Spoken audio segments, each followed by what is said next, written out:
Oh wow, this is We should so have started exciting. music. We, Music I'll play. get one day when I get really serious, I'll get some music. I'll play guitar and a little intro thing. Some. Yeah, but I put out that message this morning. I'm genuinely excited to talk to you today, like to have this podcast with you, because I think of all the people that I've met in world powerlifting, you're one of the funnest for sure. Like, and I don't think anybody would be surprised to go, "Hey, Benika Brown, she's super, super fun," because everyone can see that. But you're also one of the sweetest and most misunderstood people I've ever met going through powerlifting. Misunderstood. That's perfect. Yeah. That's nailed right on the head. High five. All right. So we're on the same page. So I just want to, I really want to just ask you a bunch of questions so people can see a bit more of who you really are. So first question, May 2003 in Michigan. It was, I think it was called High School and Teen Powerlifting or something. Okay. Well, technically, like I know my first USAPL competition was technically April 2003. That was called the No-Frills.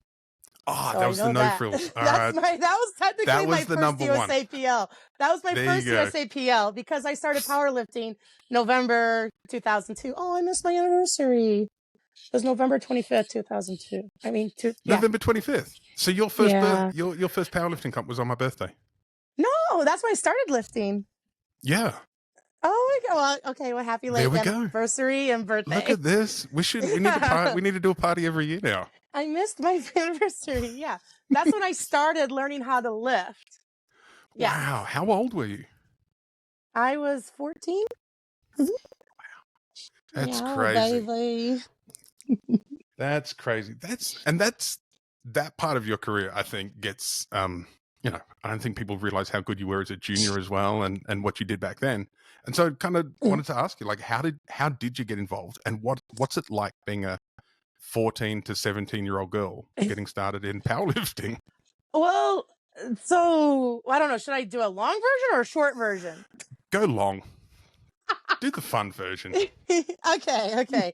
So, like the people that listen to this aren't going anywhere. Like this is for old powerlifters that just go, I've got nothing to do for the next hour and a half. I'm happy to listen. Well, it's just like everybody has a different start, in a journey when it comes to lifting. So for me, so I was a freshman in high school, but you have to go back a couple years. So I was, in junior high, so 7th, 8th grade, but I don't know what it's called out there. Middle school. So it's middle school for us. Middle school, yeah. I think we do 7, 8, and 9. We call middle school over here. Okay. So 7th and 8th grade for me, that's middle school, and then you got your freshman, sophomore, junior, senior, and that's high school. That's high school. Gotcha. For us. So when I was in middle school, I was a volleyball player. I was really good.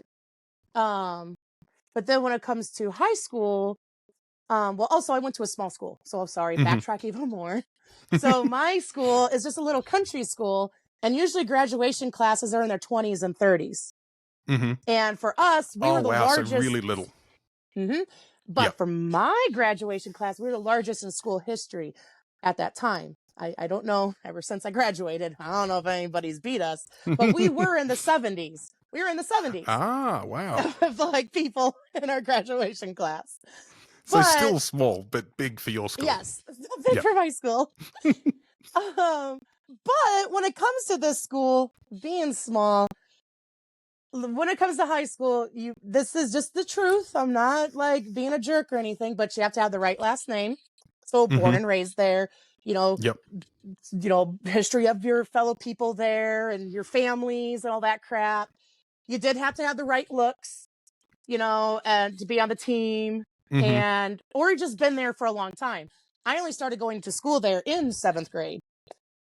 I didn't fit, in the end, I didn't fit the mold, the tall, cute, skinny little thing, to be in the spandex, all that. Like, of course, I'm bigger than when I was in high school. Like, I was smaller then, okay? I'm not this in high school. No, I was smaller. I got pictures for throwbacks. So what kind of community? So it's a small rural community, I'm guessing. Like, yeah, it's a farming school, yeah, And farming so they school. actually, they still have this tradition. The last day of school, seniors will drive tractors. Or the last day of school. What? Yeah, Yeah, that's the nice. tradition. So did you drive a tractor? No, I don't have one. I tried to let my mom. I tried to ask her to let me drive the quad, so 4-wheeler. But she wouldn't let me. Of course not. But oh well, I tried. Oh well. Yeah. So like 4-wheelers, dirt bikes or tractors, but mostly tractors. And so where when was it came this? to well, my school was Climax Scots. What? I know. So what was it called? Climax Scots. Yeah, I'm not touching that. It's a town. It's a village of Climax and then the village of Scots. And so those two towns are too small to have their own. And so they combine. So it's Climax Scots. Gotcha. Everybody laughs at it. I'm just gonna ask the next question. What bigger town is that near? Just for reference. What's the nearest big town? We're in the middle of Kalamazoo and Battle Creek. All right, I'm gonna Google that later on. I-94. Because Kalamazoo just sounds made up. That's not a place. Didn't you watch Wednesday when Fester was talking to Thing about how they did the burglary job at Kalamazoo? You need to watch Wednesday again. Okay, I better. All right. So I love it how they I don't know why they picked Kalamazoo, but I'm like, that's cool. It's a fun word to say, right? Kalamazoo. Yeah. We've got a place called Woolloomooloo. We got Waterloo, Nebraska. Oh, there you go. Do you have a little Frenchman running around there or what? It's just called Waterloo. I don't know which direction is that way. Random. Which way is that way. But so a Climax Scots, I was at a small school, farming community, like our school is next to cornfields, like it's right there. We're surrounded. Wow, okay. So in my head I've got I got like some little very country stereotyped school movie in my head. What, Of Mice of Men? Well, probably not. No, I was thinking more like something you'd see on a Netflix Disney special, a Christmas special somewhere. Oh, okay. I don't know. But so when it came to volleyball, you got to have the right last name. So given all that info, there you go. Yep. So we had tryouts. So it was the week of Thanksgiving. But guess what? They had tryouts on Thanksgiving break. So on Thanksgiving, on Friday, and Saturday. We had tryouts on Thanksgiving break. Yeah, which was really stupid. And so 3 days, trying our best, but didn't matter what I would do. Oh, I'm also too short. I wasn't tall. Right. Okay. So I wasn't tall enough also. That was another thing. And so go through 3 days of hell, hours and hours of trying out. Obviously didn't make the team. And neither did a couple of my other friends. They obviously didn't make it because they're actually shorter than me. They did just fine too. So then my mom went to the athletic director. I remember on Sunday, I'm crying. I'm a girl. We have feelings. I cried, disappointed. I'm like, I don't know what I'm going to do. And so then the athletic director then said that I could do either cheerleading or powerlifting for something to do in winter. I wasn't going to be a pom-pom princess. Oh, come on. No. I wanted to find out about your cheerleading. I don't know. She's going to, not those girls. I'm sorry. No. Not going to, no. Not with those. There were certain classmates. I'm like, no. Patty, I don't want to hang out around that. No. Yeah, we'll leave cheerleading to LS then. But here's it's different now. But back then, where I was at, no way. But also, here's another thing: is people never believe me. Is what I am now as this blunt, bubbly, is not what I was in high school, and no one believes me. Like, yeah, I might have been open with my friends, but I was a very shy, quiet girl, and no one wants to believe that. And I'm like, why would I lie about myself? I think I know myself more, not at you, but I'm like, I think I know myself more than you.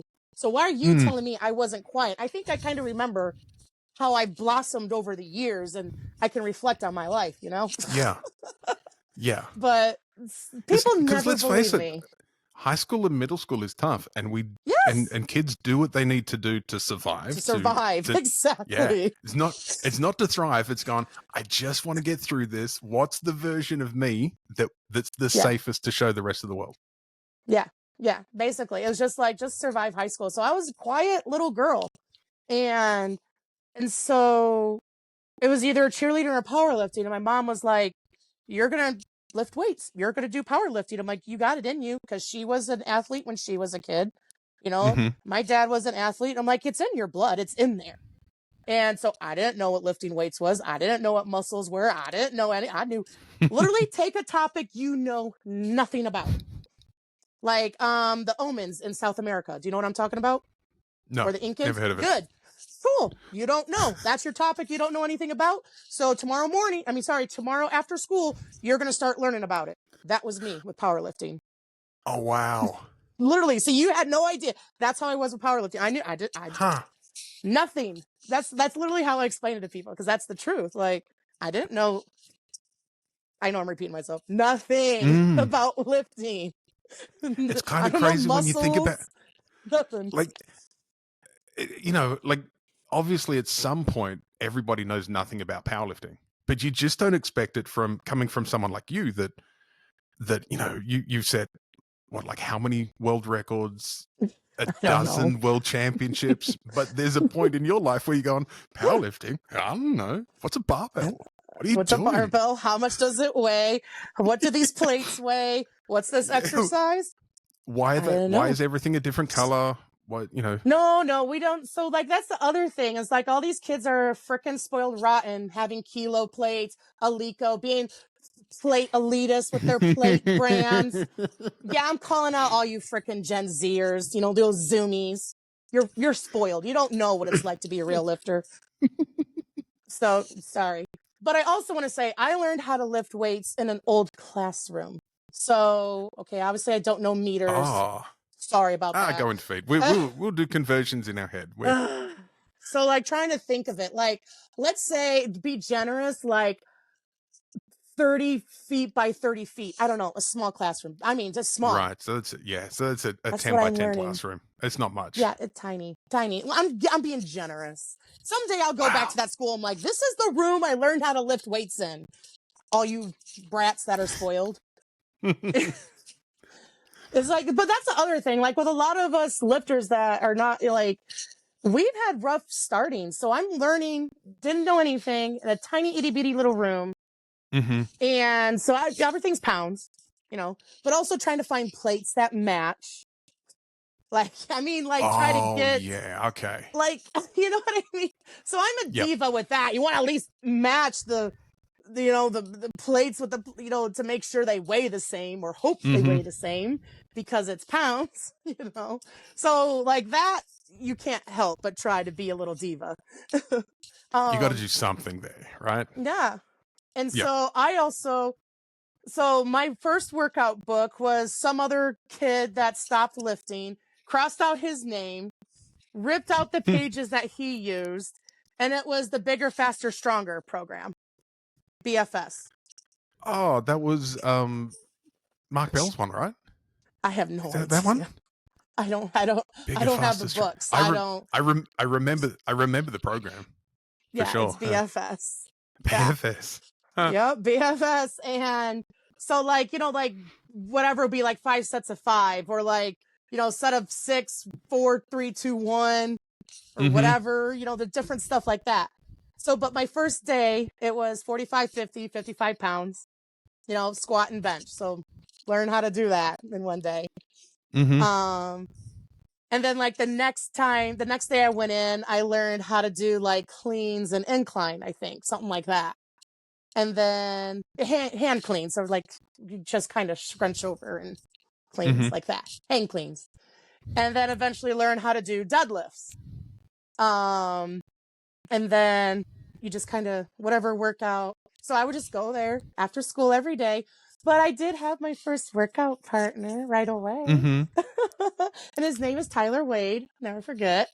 You know, he was a kid that was at the intermediate school. So I don't even know how many years younger he is than me. Yeah, so I was a freshman. I'm working out with a little fourth or fifth grader. Maybe he's fifth or sixth grade. I'll give him that credit. Maybe he's fifth or sixth. I don't know.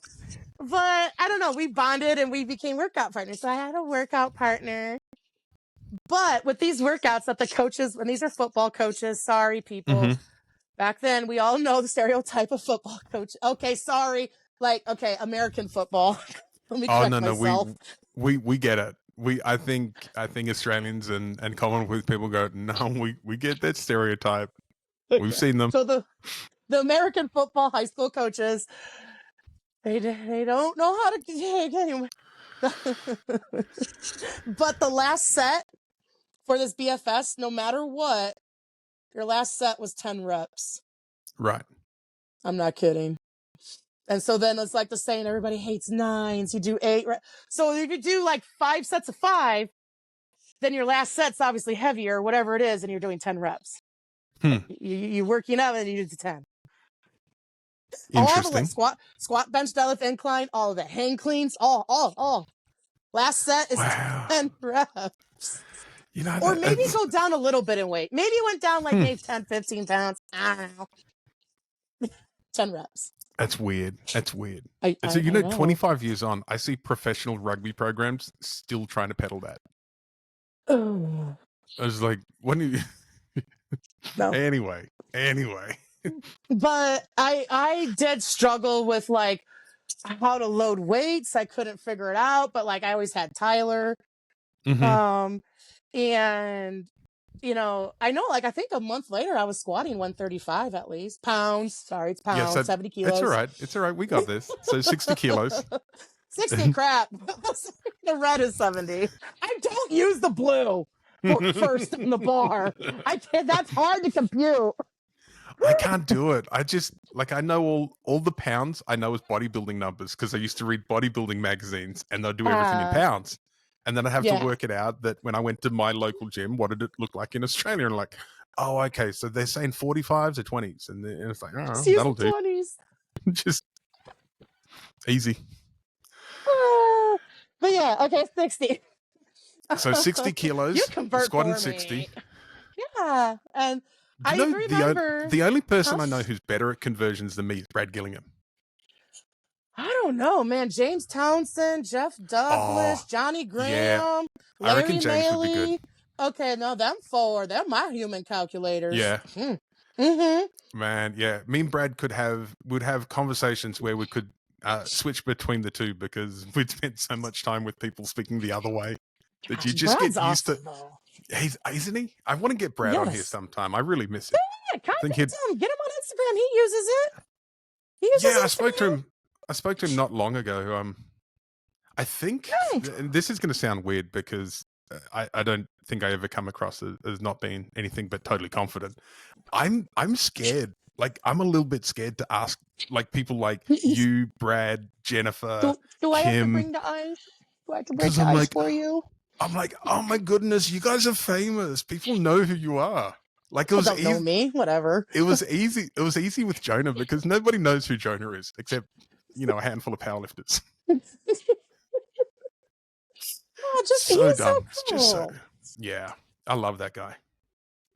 Anyway, 60 kilo squatting when you were pretty soon. I just remember like one dude is like, she's gonna squat this, and I did, and so like that's when it like I remember there was this one kid, his name was Josh, and I remember him like clearly saying that he doesn't like squats, and I'm like, I'm gonna do better than him.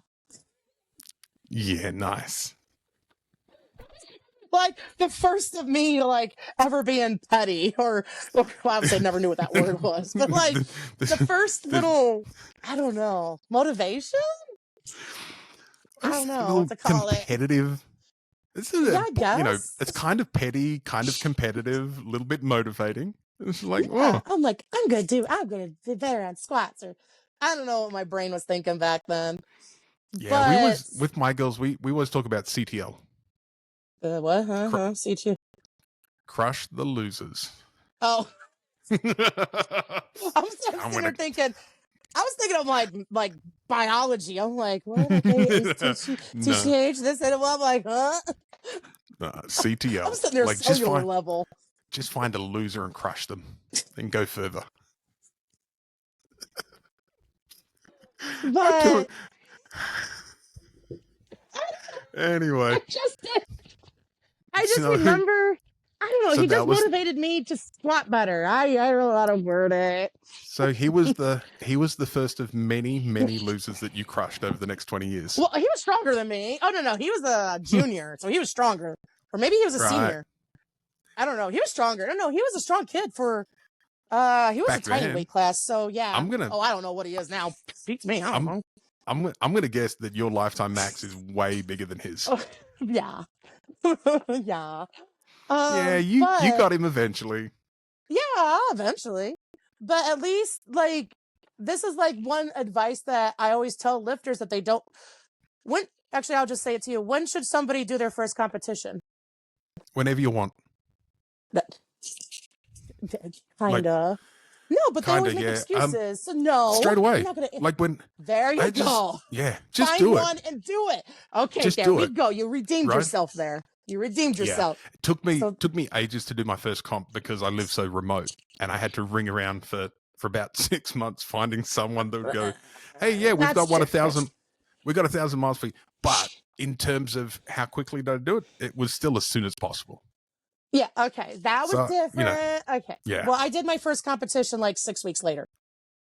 Yeah. Or 7. I think that's the way. I think it's the best way. Just jump in. Just find out. So I don't think I squatted 135 a week later. No, that is not a week, but not a month later. It had to be sooner than that. Because I know the competition was in December. And then what was funny, like we didn't have to lift for like, I wish I could remember. I don't think they let us lift for a week before we competed or something. Or very, very light. I can't remember. Oh, that was the old way to deload, wasn't it? Like you train really hard and then 7 days out just don't do anything for a week. And then you'll be fine. That's what I start doing now. Not exactly a week, but I'm close to it now. But no, I think my first competition, like I think I did 205, 105 or 95 pounds, and then 205. Yeah, you did. Something like that. Yeah, what have we got here? Got 145, 60, and 152.5. Oh, I did not do I did not 95 pounds. Like, so I don't even know what that is in kilos. I don't even know how to load that. I had a friend that I was like their handler. And like their warm-ups were less than 70 kilos, and I'm just like, I don't know how to load this. It was very hard for me. It hurt my head. It's so confusing. No, so it was confusing. So hard. And I'm sitting there and I'm like, hey, what's on the bar? Well, what's right there? And they say, I'm like, okay. They're like, why? I'm like, I'm making sure my math was right because it's less than a plate, and I don't do less than a plate. I can't figure this math out. Oh man, a couple of guys that I still coach, they'll send me videos, and they'll load a blue plate first, and then there's all these different colors, and I just go, I have no idea what you're lifting right now. Just stop doing that, please. I do that when like I'm warming up on some stuff. Mm-hmm. So like.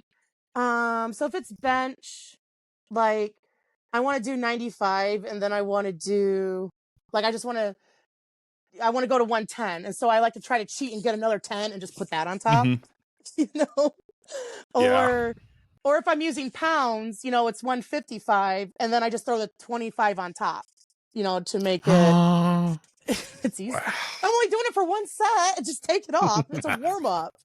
I'm judging so hard right now. I have a video I'll send you later. Hopefully it's still on my phone of Jeff Douglas in the warm-up room in Dubai. And I was just working out just to work out, and you can't load your weights like that. You can't do that. You can't have 2 10s on there. No, you gotta load it right. no, and got somebody else. I don't know who it was. Like, take those 10s off. I know I'm sounding close to him. You know it. Take those 10s off. And put on the blue. All right, we're gonna load it. We're gonna load it right. Took My off the 10s goodness. and put on the blue. Like, there, now you're ready for your shit. I'm like, Jeff, you did all that, and it's just a warm up, and who cares? Because now you're gonna take that blue off and put a red on. Yep. Oh, we're gonna make her do it right. You gotta do it right way. Got to. That right way to do it. You gotta do it that way. It's the best video ever. Oh man. Missy would not load wrong. I think the worst people for it, that like as in the weird loading, and Yeah. sometimes I think they're doing it just to be mean, is the Thompsons. Have you ever seen the way they load bars? Oh, it's because they have lots of people working out with them. Yeah, they all train in together, and they just go, and so they just load out. I'm like, oh, I find it so. I get it. I find it but so if it's difficult too to look at. If it's too much, I'd get confused. I can do some. I know I do some. Like I'm guilty of it. I figure it's Donovan is controlling most of it, and that dude's so smart. So well, yeah, he knows what's going on. He knows the math, but he's got it. Yeah. When I see Jen's videos and I see how much, like, where the plates are loaded, I can kind of tell who she's working out with that day.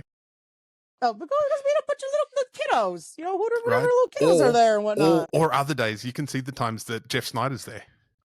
Oh, yeah. Of what's loaded in between. Yeah. So it's really, like, it's kind of fun to try and reverse engineer who she's training with that in that session. Oh, so it's like geometry with proofs, okay? You got to figure out the proofs there. That's the first thing I thought of was geometry.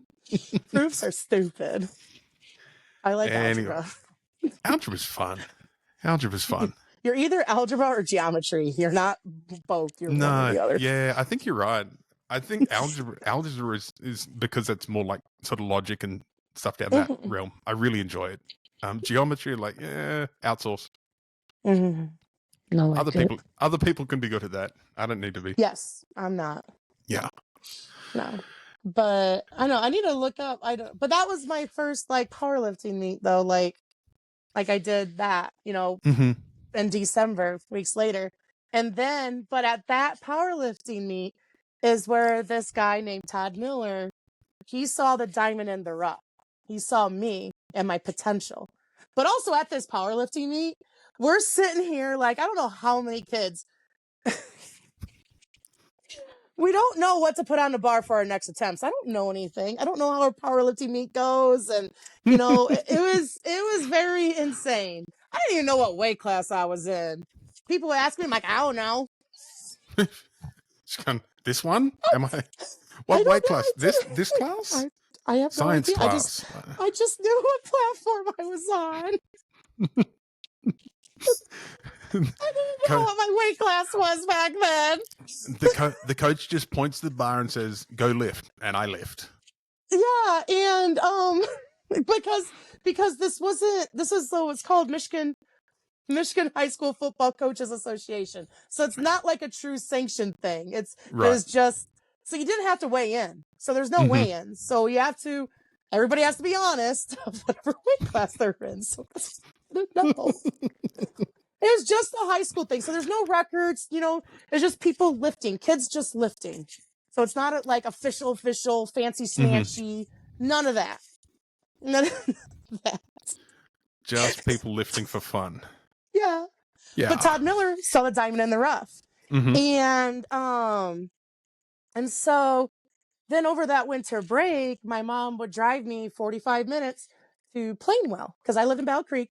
And so then we have to go north to Plainwell. And on the weekends, I would learn more about powerlifting, you know, better technique and my strength. And I still can, you know, reflecting back on it, I can remember Todd just smiling and excited, you know, of like what I could be, you know, like he saw my potential when I barely started. And so, you know, I kept going there on the weekends. So we would go there every Saturday, wake up so early and, you know, come on, us kids, we want to sleep in on the weekends. I sleep on the ride up there. And then, you know, do other little Michigan high school competitions, getting introduced to equipment powerlifting, because that's all there was back then. Okay, besides the Michigan high school thing. Okay, we got to lift in pants, okay? Pants and tennis shoes, like t-shirt. Like that's what this is, okay, people? It's not a real powerlifting meet.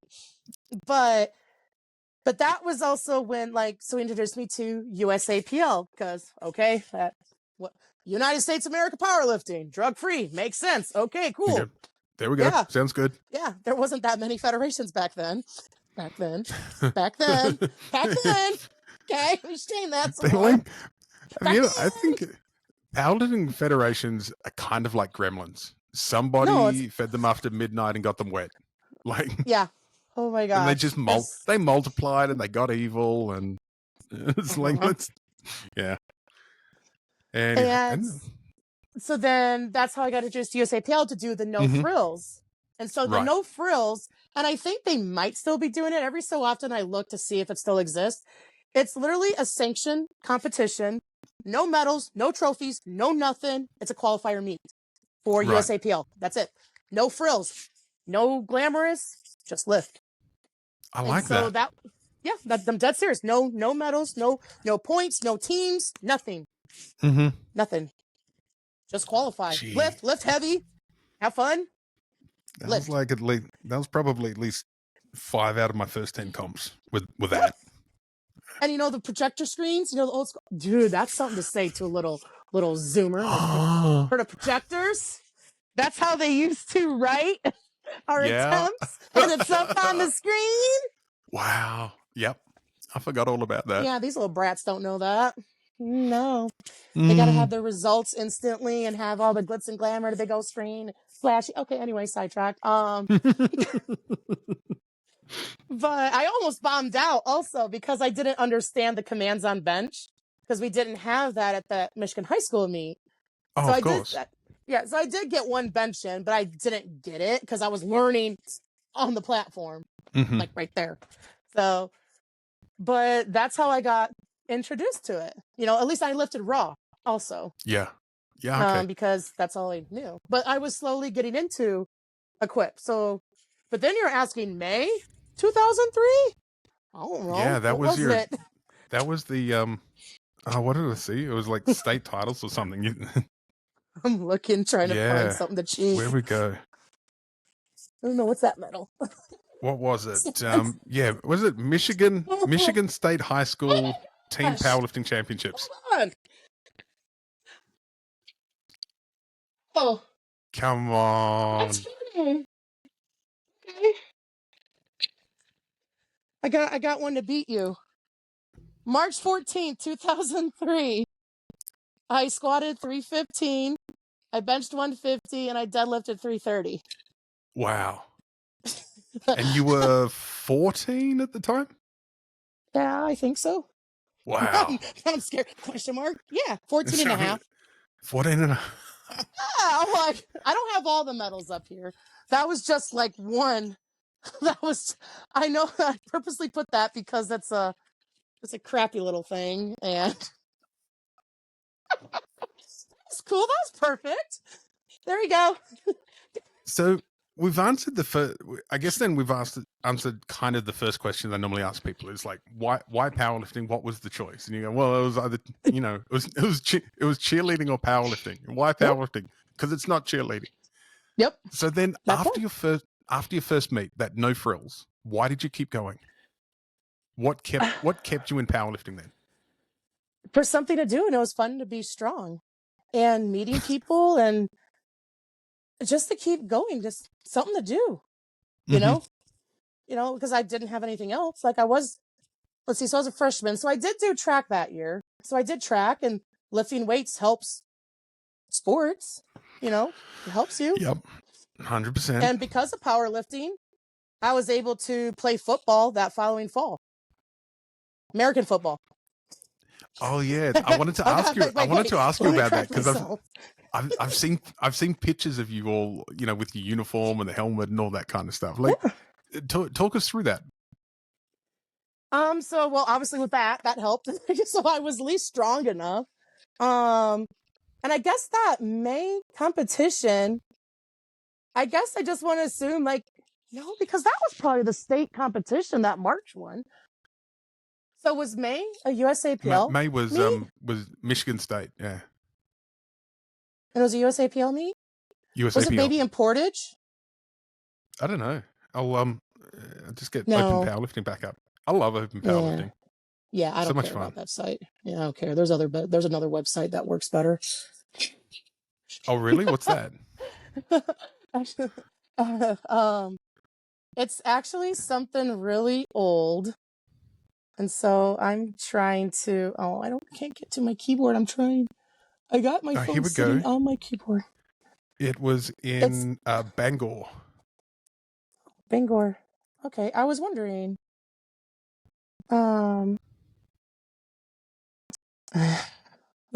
This website. Oh,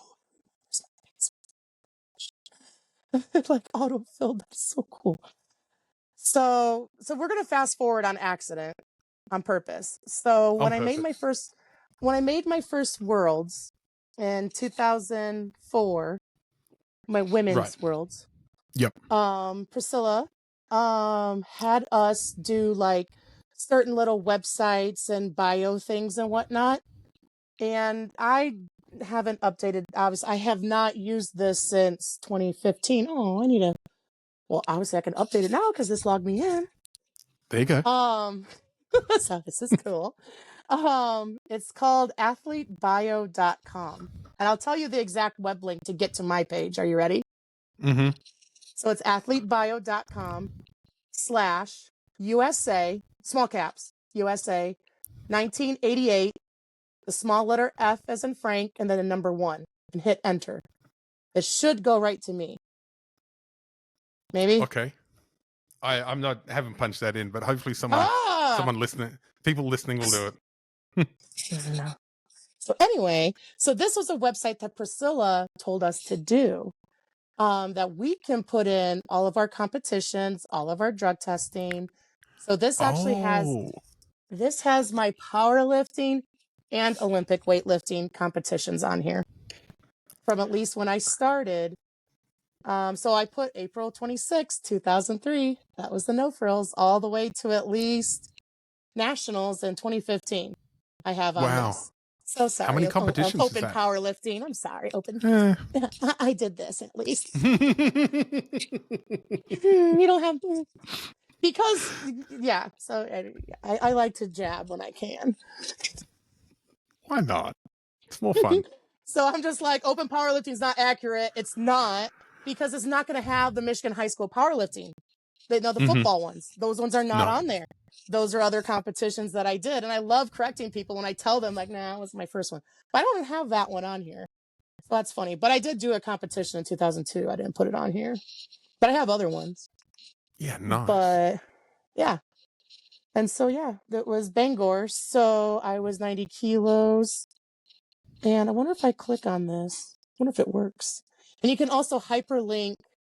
Yeah, it doesn't work anymore. Yeah, it died.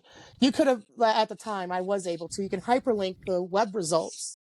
You can click on it. Okay. But obviously, all these web pages are old and they're going to be dead. So, like that one, I clicked on it, it's dead. You're gonna read the number 404 a few times if you. Yep, I just did. Yeah, but also like my drug test. So then it shows I can see what competitions. So my first drug test was November 1st, 2003 at the Great Lakes Open in Plainwell. Yeah. There you go. How many times do you think you've been drug tested?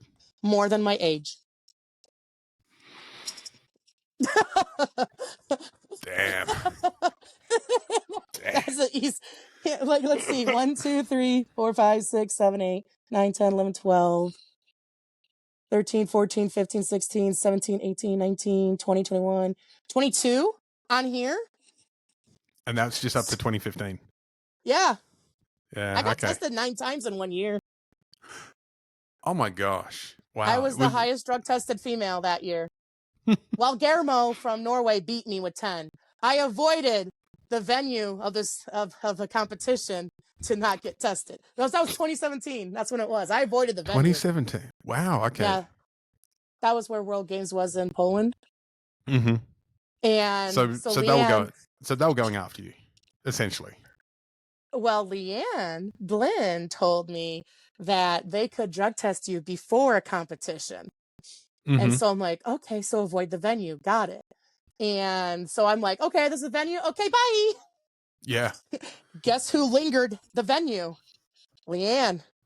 Guess who got drug tested before she competed? Leanne.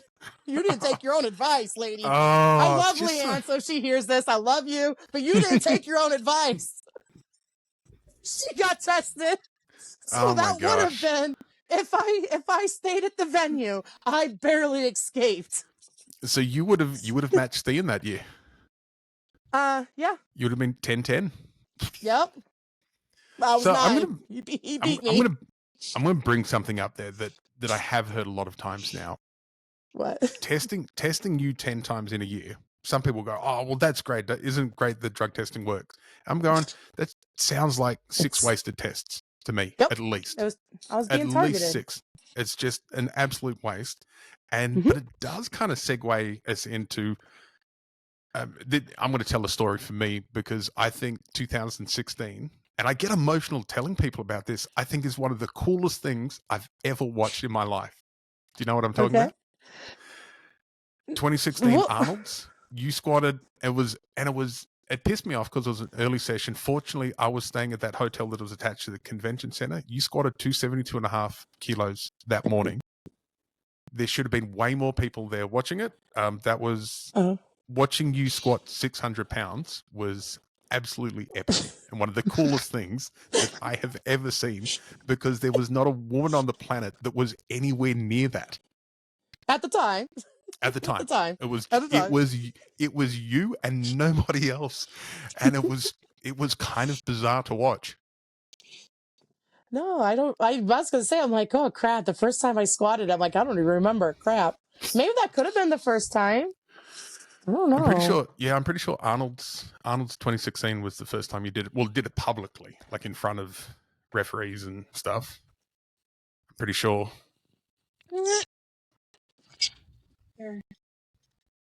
Yep. Yeah, there you go. I had to use a different competition to figure that out. Yep. So, because I did the Reykjavik International Games, and I failed to do it because I wanted,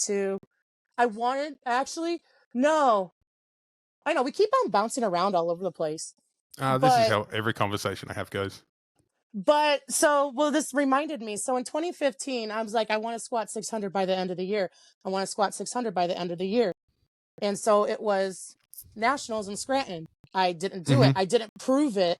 I didn't prove it to my coach at the time, Kim, that I could on my second attempt squat. And so we did whatever little piddly jump. And then the third attempt was better than the second attempt. And I still remember her just like looking at me like WTF. And so then it was Reykjavik International Games. And that was supposed to be redemption. But I can't remember. I guess my second attempt, it was yucky again. And so we just went for the same thing or PR, and it was better than the second again.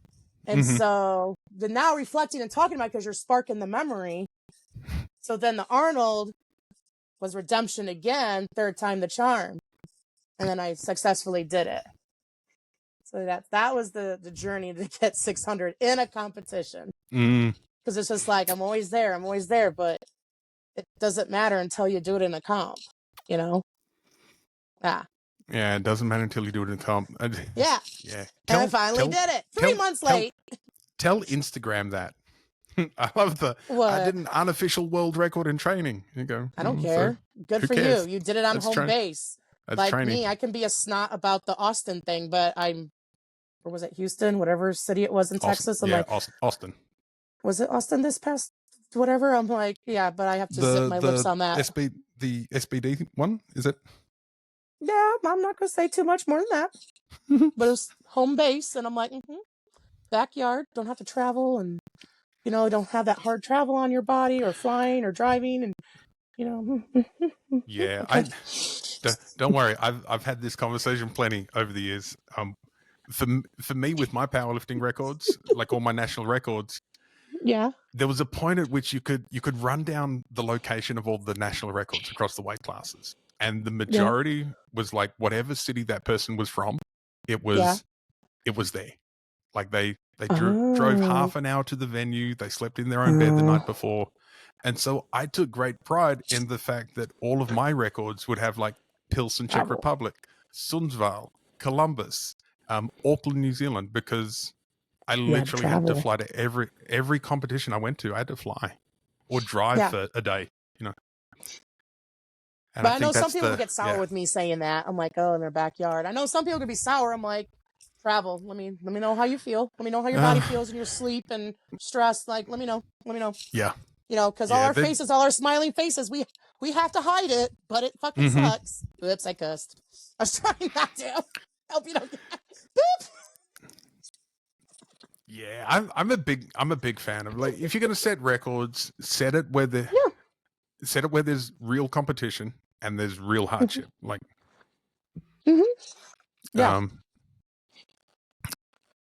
I had a big, we used to talk about this a while back, like all of those invitationals we had in Australia through the 2010s that you should have got an invitation to, and someone get a message to Robert Wilkes that he still owes you somehow. He should maybe fly you out sometime. Yeah, it would be nice. I was always in the shadows of other lifters and I could never get to go because it was always the same people that got to go, but never any new blood.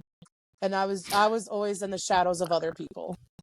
And it was just annoying. The one that we had in Perth that I got to have influence over is why it was Blaine and Jen. And I was petitioning for you as well. But she is one of the people that I was always in their shadow, though. And Kim at the time. I was always in their shadows. They always got to go anywhere and everywhere. Nobody else could outpower them because everybody wanted them. And so that's why I could never get to be exposed or do anything or be anywhere. It was always them. Yeah, and I think that was a great what's the word? I don't know, really. People fucked up, essentially. No, I think always the bridesmaid. Or the third or fourth bridesmaid for a bride. I think what I was saying, it's the truth. I was thinking about this when I messaged you this morning about coming on the podcast. And I think because you were so good and you're proudly you. I think you're a bit of an icon really in that regard, in that you were by yourself squatting putting up these massive totals, and you genuinely did look different to the mainstream. I think they just want the attractive cutie pies, and I didn't fit the mold. Yeah, this attraction that people had was to people that were right in the middle of the bell curve for everything, and nothing we do in powerlifting should be about the average. Yeah, no, I didn't fit the mold or advertising or to be invited to places or anything. Never fit the mold or the looks or anything. Yeah, which is why I think we like that was me in my own country. That the advertising was for 70 to 80 kilo men. Yeah, I was really happy though. I don't know what year it was, but it was really cool how USA Powerlifting actually, I got to be advertised for the first time ever in my career. And it was at the Arnold, and it was after I did so I think it was, what year was that crap? I always need them to look. So that was the 20. So whatever, I did the Titan bench only, the bench bash. And I was like, when I came off the platform and I was screaming, I was just like, yeah, I got it. Like they used that for like advertising. And that was the first time I've ever was on anything. Besides this person's going to Worlds or this person's going to World Games or whatever at the time. Like, no, those don't count. No. Actual posters or the whatever thingy promos for competitions. Never. Until that one time. And it just seems like a waste to me. Absolute waste. I've never. And then but then the split happened, but I was on there with Tony Harris for like the 40th or whatever year anniversary of you. So that was cool, but never any other time. I was even forgotten for World Games in Poland of like, here's all our athletes that are going. I was forgotten in that original photo. No way. I got screenshots. I was forgotten. Oh, that's not good. That's not good. That's what I'm saying. Like, Yeah, I may be a happy person, but I have lots of resentment and anger and like, things I've been crapped on, Mm-hmm. preferably the other cuss word a lot in my career. A lot. Like how did a friend, because I kind of explained some stuff to him. It's like the deep, dark behind the scenes of bullcrap that I have to deal with. Mm-hmm. And then it's like, yeah, I get left out a lot.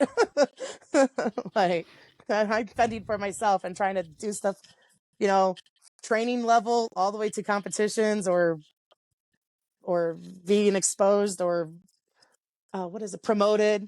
Oh yeah, Promoted, yeah. always shortchanged, always. Just because how I look, I'm not stupid, Yeah. because I'm a super heavyweight girl. Nobody wants to support a super heavyweight girl. Yes, we do. Companies. I'm like, you weren't there 5-10 years ago. Don't even say that. No, Yeah. no. Don't even. Who'd you have back then?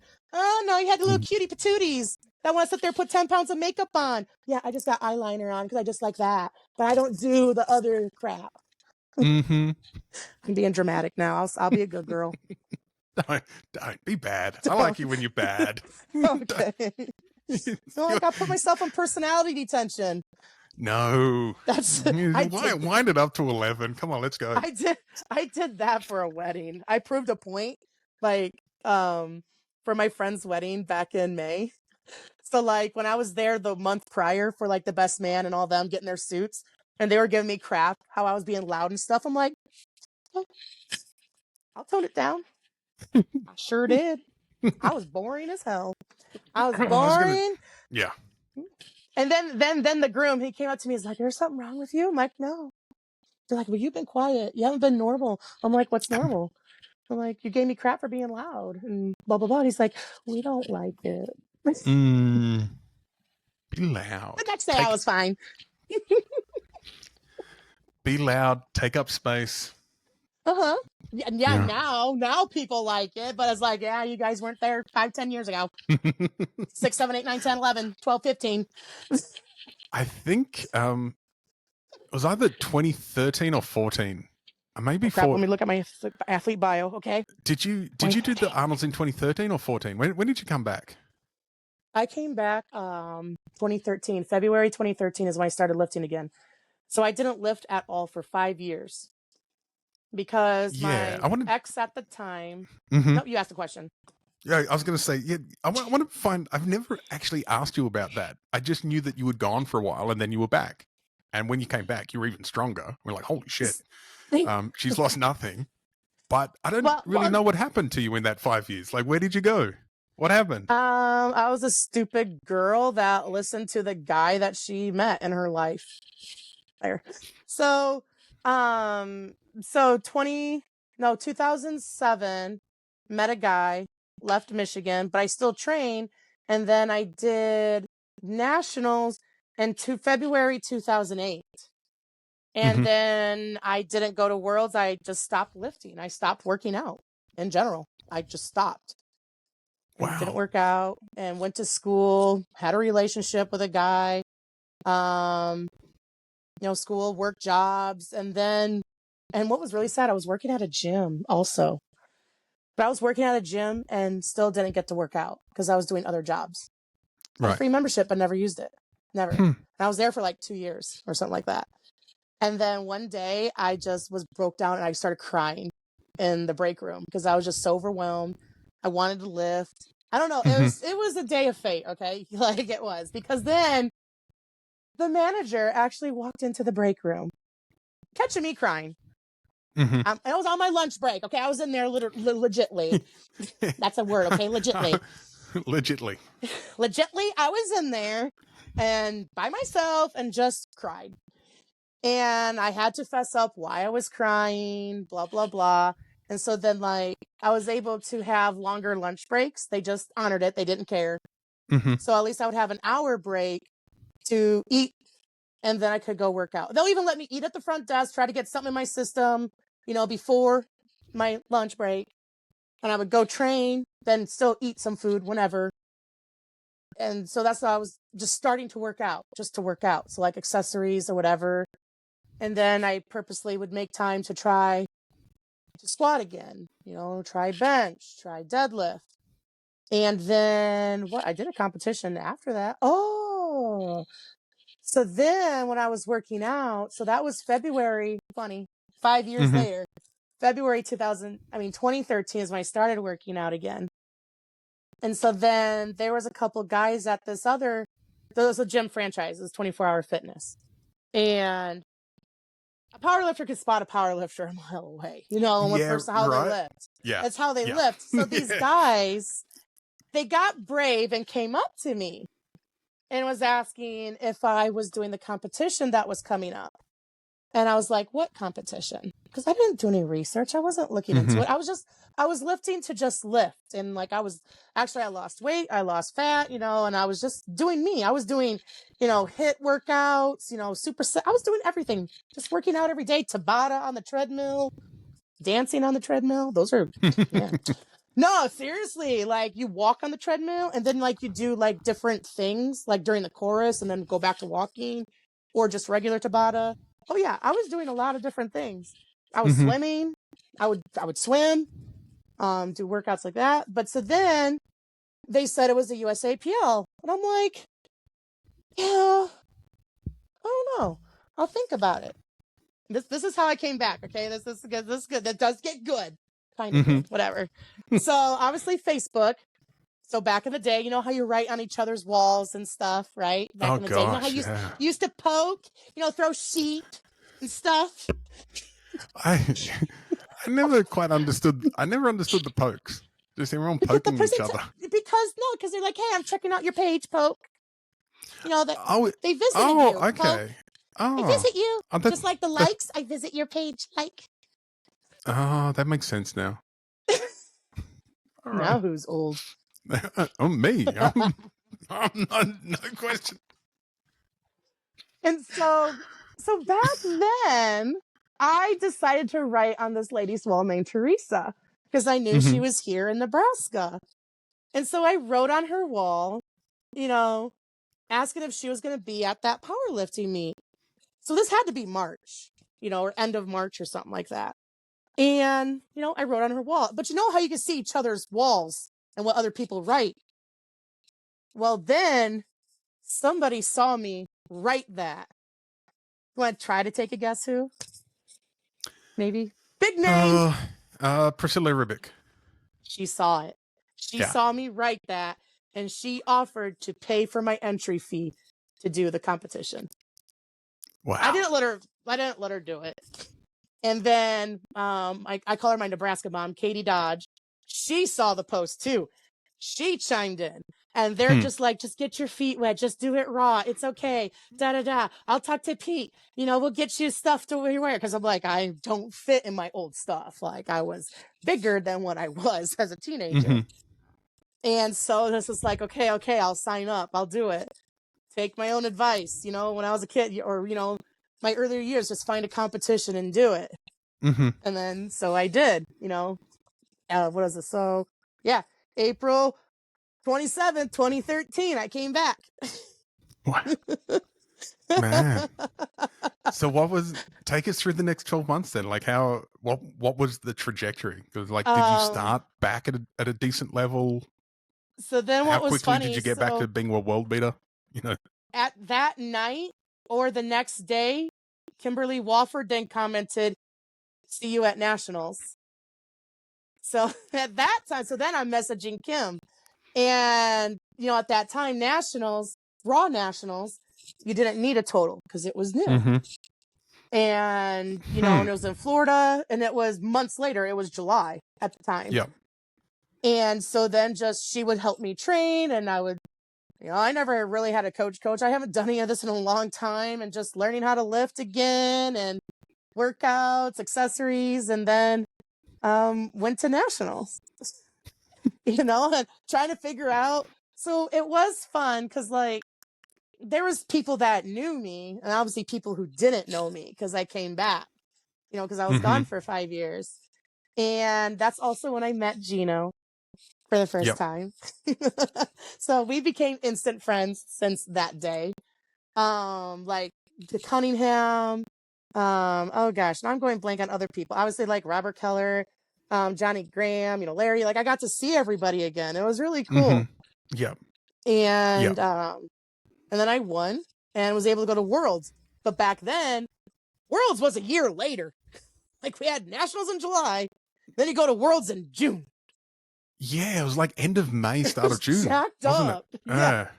Yeah. So that was. Oh, I lost my page here. Like we're going back in time, man. We gotta remember all this stuff. Yeah, and so since there was so much time in between, I went to Cedar Rapids, which is in Iowa. So also these brats nowadays, they're like, I'm only gonna do a competition. It's in my hometown. It's at my gym. It's 30 minutes away. Oh my gosh. Yeah, you know what? How? Yeah. Hold on.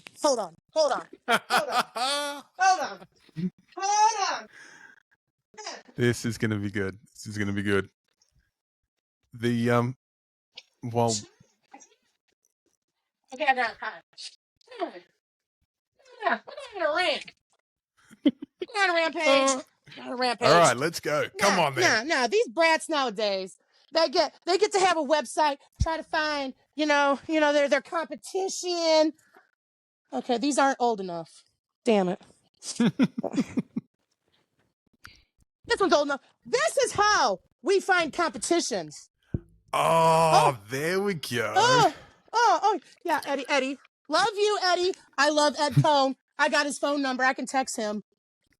Huh. How? That Hold on. meeting Ed for the first time was one of the coolest things in my powerlifting I fucking journey. loved it.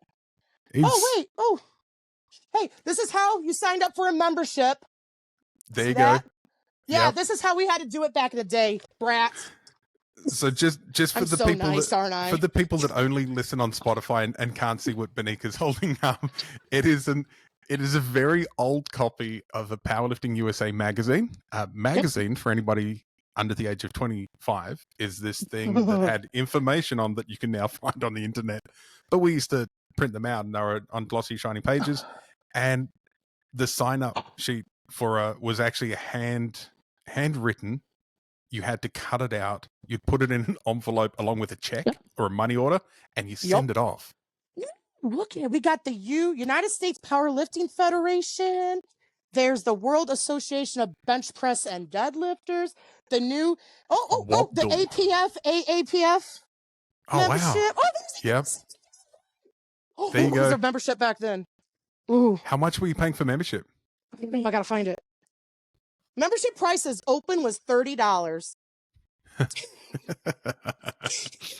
anyway, the point of these magazines, this is how we had to do research to find out where to do a competition. Yep. Here we go. Right here. What's that one? An ad for meet directors. Oh yeah, there's an ad for meet director, but I don't know. But all this are future competitions. So you had to get the USAPL magazine, and that's how you find out where you can compete.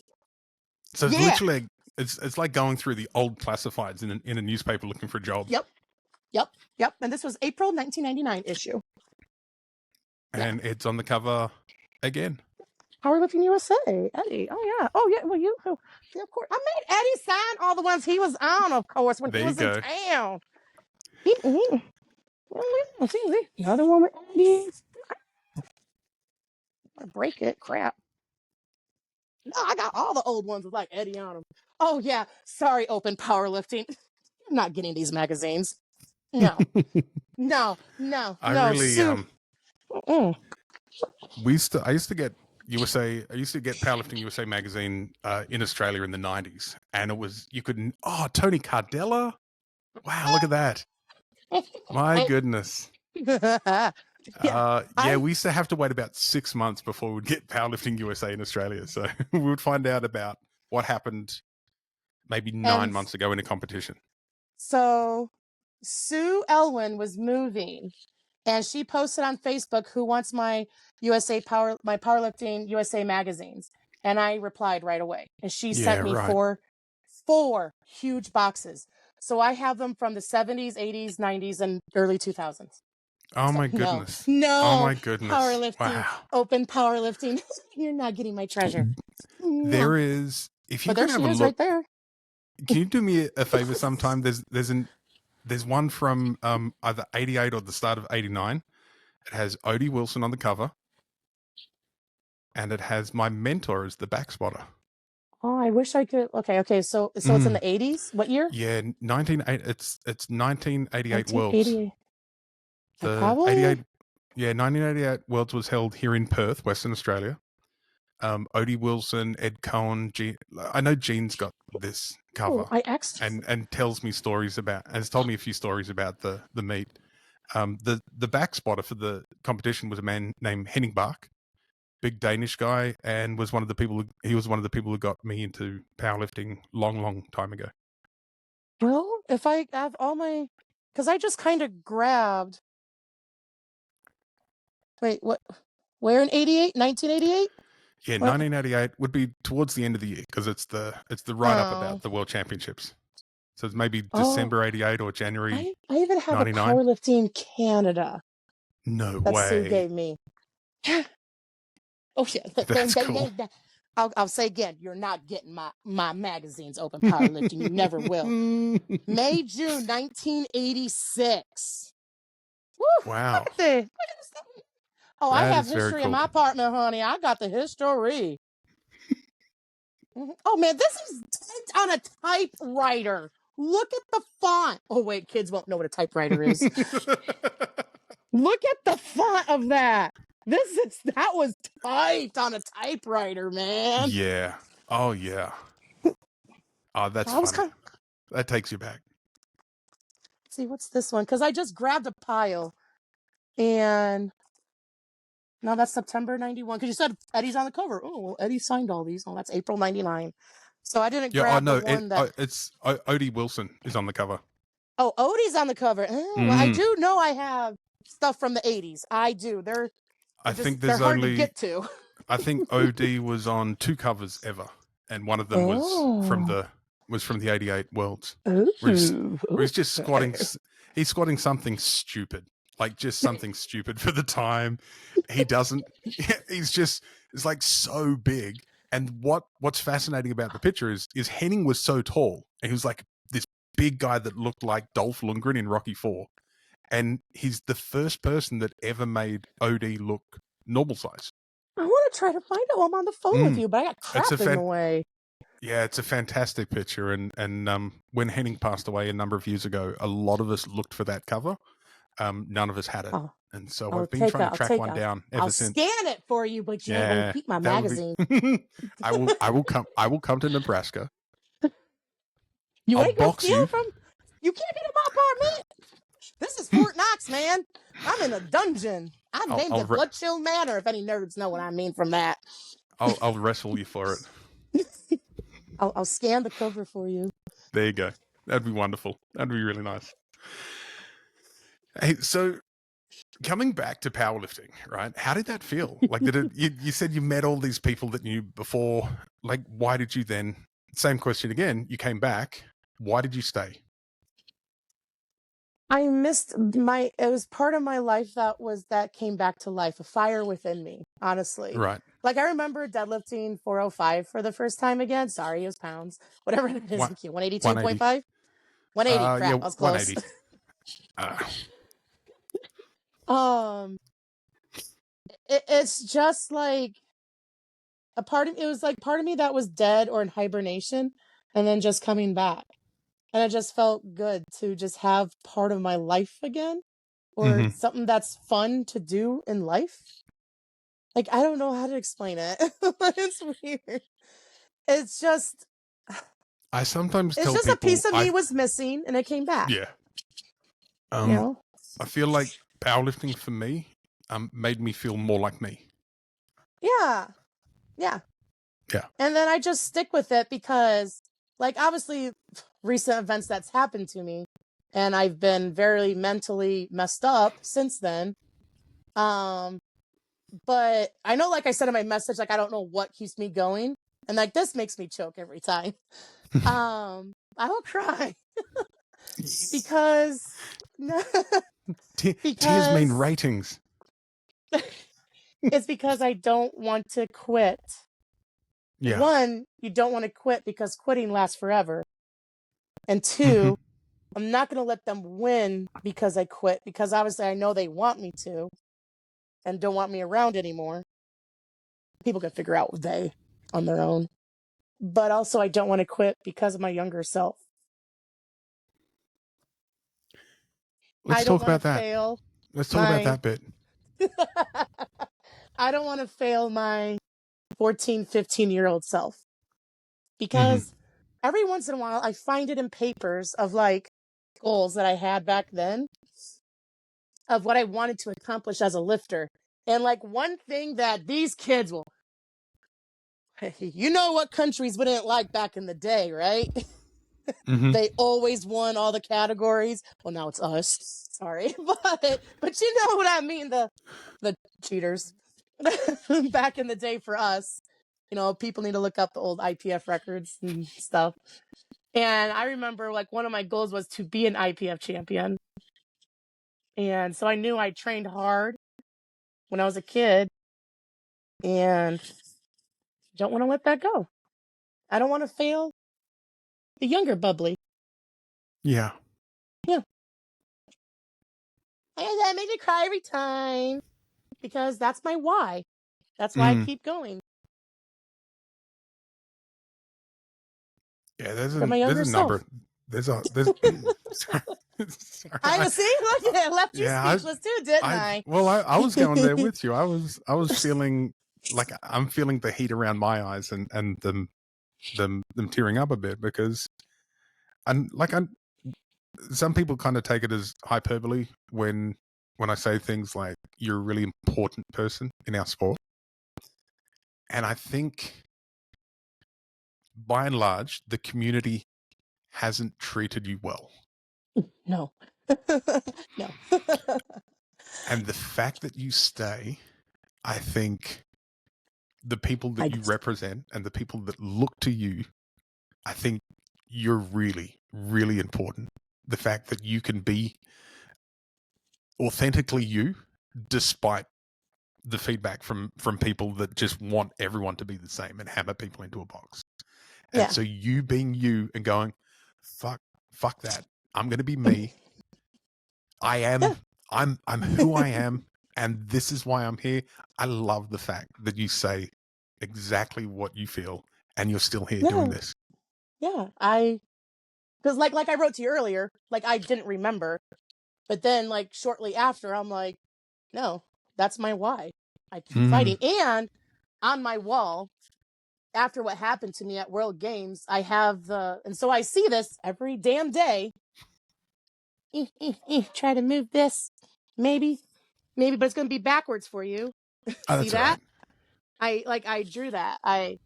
Well, it's oil pastels, Mm-hmm. but it says obsession is a word that the lazy use to describe the dedicated. I like that one.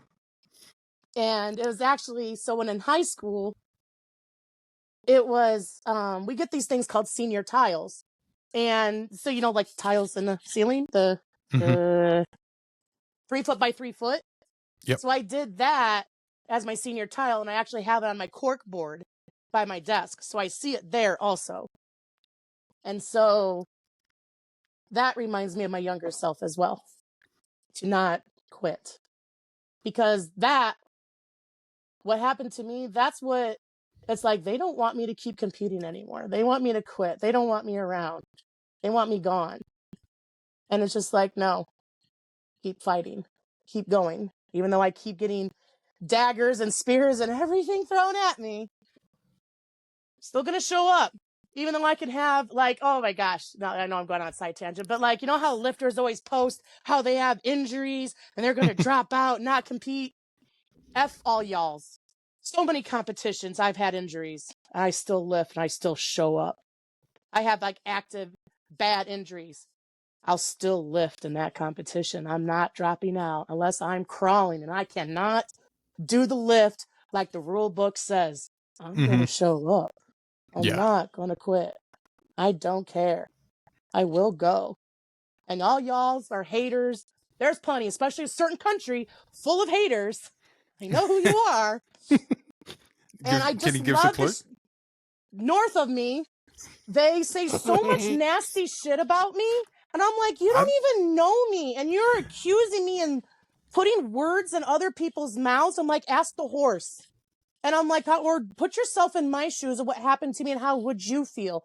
And it's just like, I love it how one person said, like, they saw me in a grocery store and I ignored them or I said something. I'm like, that wasn't me.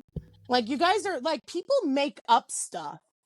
And it's just unreal. Yeah. It's so unreal. I lost my train of thought. Let's pick up on that tangent because that's a big one. Like for me, I have We're bouncing all over so bad. We're supposed to go to May 2003. I was going to say, here in Australia, like because I lived remote and I didn't really keep in contact with people in between powerlifting meets, I would turn up to powerlifting meets to find out what I'd said. Gosh. Right? People would tell me, you said this, this, and this. And I go, oh, okay. Who did I say it to? And they would tell me, and I'm going, I haven't spoken to that person for at least 12 months. But I think at a certain point, with a certain level of achievement, people just want to say that they know something. Yeah. I don't get it. No. So, like, I know there's lots of rumors and stuff out there about me. I'm like, it's not true, but okay. Like how don't want to talk about her, but you know how a certain lifter got kicked out of a certain federation? Yeah, I know what happened. No, you're not going to crack me either. I'm Fort Knox. But it was amazing how so many people tried. And I'm like, here, I'll give you a hint. Everything on Facebook is wrong. Yeah. I think that's probably a good rule for life for most things. Just go, if you read it on social media, it's probably not right. It's wrong. That's right. That's what happened. But I went on side tangent. So back to May 2003. Yeah, back to, like, you come back to going back to when you were 5 and Oh, 5. So hang on, I was in Michigan. So 2014 was your first Arnold's back, wasn't it? Lifting. Or 15 maybe. We're 14 or 15. Nice. I think so. Yeah, 2014 was my first Arnold. Yeah. Yeah, but I remember that. Yeah, because you said well, yeah, it was also something to do before. Yeah. It was something to do before Worlds also. Yeah, because there was that big gap in the front half of the year. If you were competing internationally, the Arnold's was great. I loved it. It was the most fun I had at meets ever. Yeah, that was just fun. Now it's weird. Oh, is it? Yeah. I'll just remember the fun days. I don't know if it's the same. Yeah, that's all we care about. We just want the fun days. Yeah. I'll tell you a funny story. I heard you. I'd been hearing your name for a while before I met you, and I heard you before. Yeah, I heard you well before I saw you. Oh. And you came. Yeah, you came into the warm-up area for one of the men's sessions, and you said something, and you were like, I was down the other end of the room. I used to hide in corners. And I remember you leaving, and I said I can't remember who I said to. I go, oh, is that Benika Law? And they go, yeah, that's her. I'm like, oh, okay. Is that a good thing or a bad thing? Oh, no, it was a great thing because I'd heard from you a lot from Priscilla Ribic. Yeah. So imagine the story. So imagine the stories Priscilla would tell. That's how I knew about you. And then I saw you. Well, then I heard you, and then I saw you. Like, oh, that's her. Yeah. And then I think Priscilla and I. Yeah. No, keep and going. Then I don't think we actually spoke until 2015. Oh, okay. And that was because of Billy. Remember Billy? Clayton? Billy Clayton? Billy from Australia. Billy Asprey from Australia. Oh, yes. Yeah. Yes. Yeah. Billy. Yeah. She's with that one dude. Crap. Going over the thing. They have a gym together. JP Couchy. Yes. Yeah. Yeah. Yeah. So that was how I met you, and then you kept on tagging me in pictures of cats. Because we had a cat thing going on. Baxter Cat Week. Yes. If anyone wants, you can search that hashtag on Instagram. Baxter Cat Week. Because why did we do that? Like, I had a cat. You had cats, right? And we just we bonded with cats. We just started posting pictures of cats for each other. Snuggles, he was the best cat ever. Yeah, we had Snuggles and Jasper are my cats. We were looking after our friend's cat called Millie, and it was a beautiful cat. Really I remember that name. Yeah, it was Snuggles and Jasper. So for anyone listening, this is the stuff powerlifters actually talk about when we get together. We don't talk about how to do a squat or any of the stuff you hear on a powerlifting podcast about who's doing what, or I can squat this, or my bench is doing this, and I'm working on my elbows. It's like, no, we talk about cats.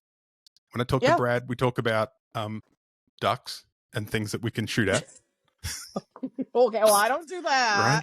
I'll do Skyrim. I shoot stuff. Oh, see, I want to go duck hunting with Brad one time up in Minnesota. I just think that would be fun. Minnesota. Have a hot dish. Get a hot dish. Right. It's their word for casserole. Casserole. Okay. Yes. Why hot dish? Nah, never mind. That's a Minnesota thing. I don't know. Is it because they're all Scandinavian and they just got weird words for everything? No, just that. And they say O. The O's and the A's. Or like in Wisconsin. I can't help it.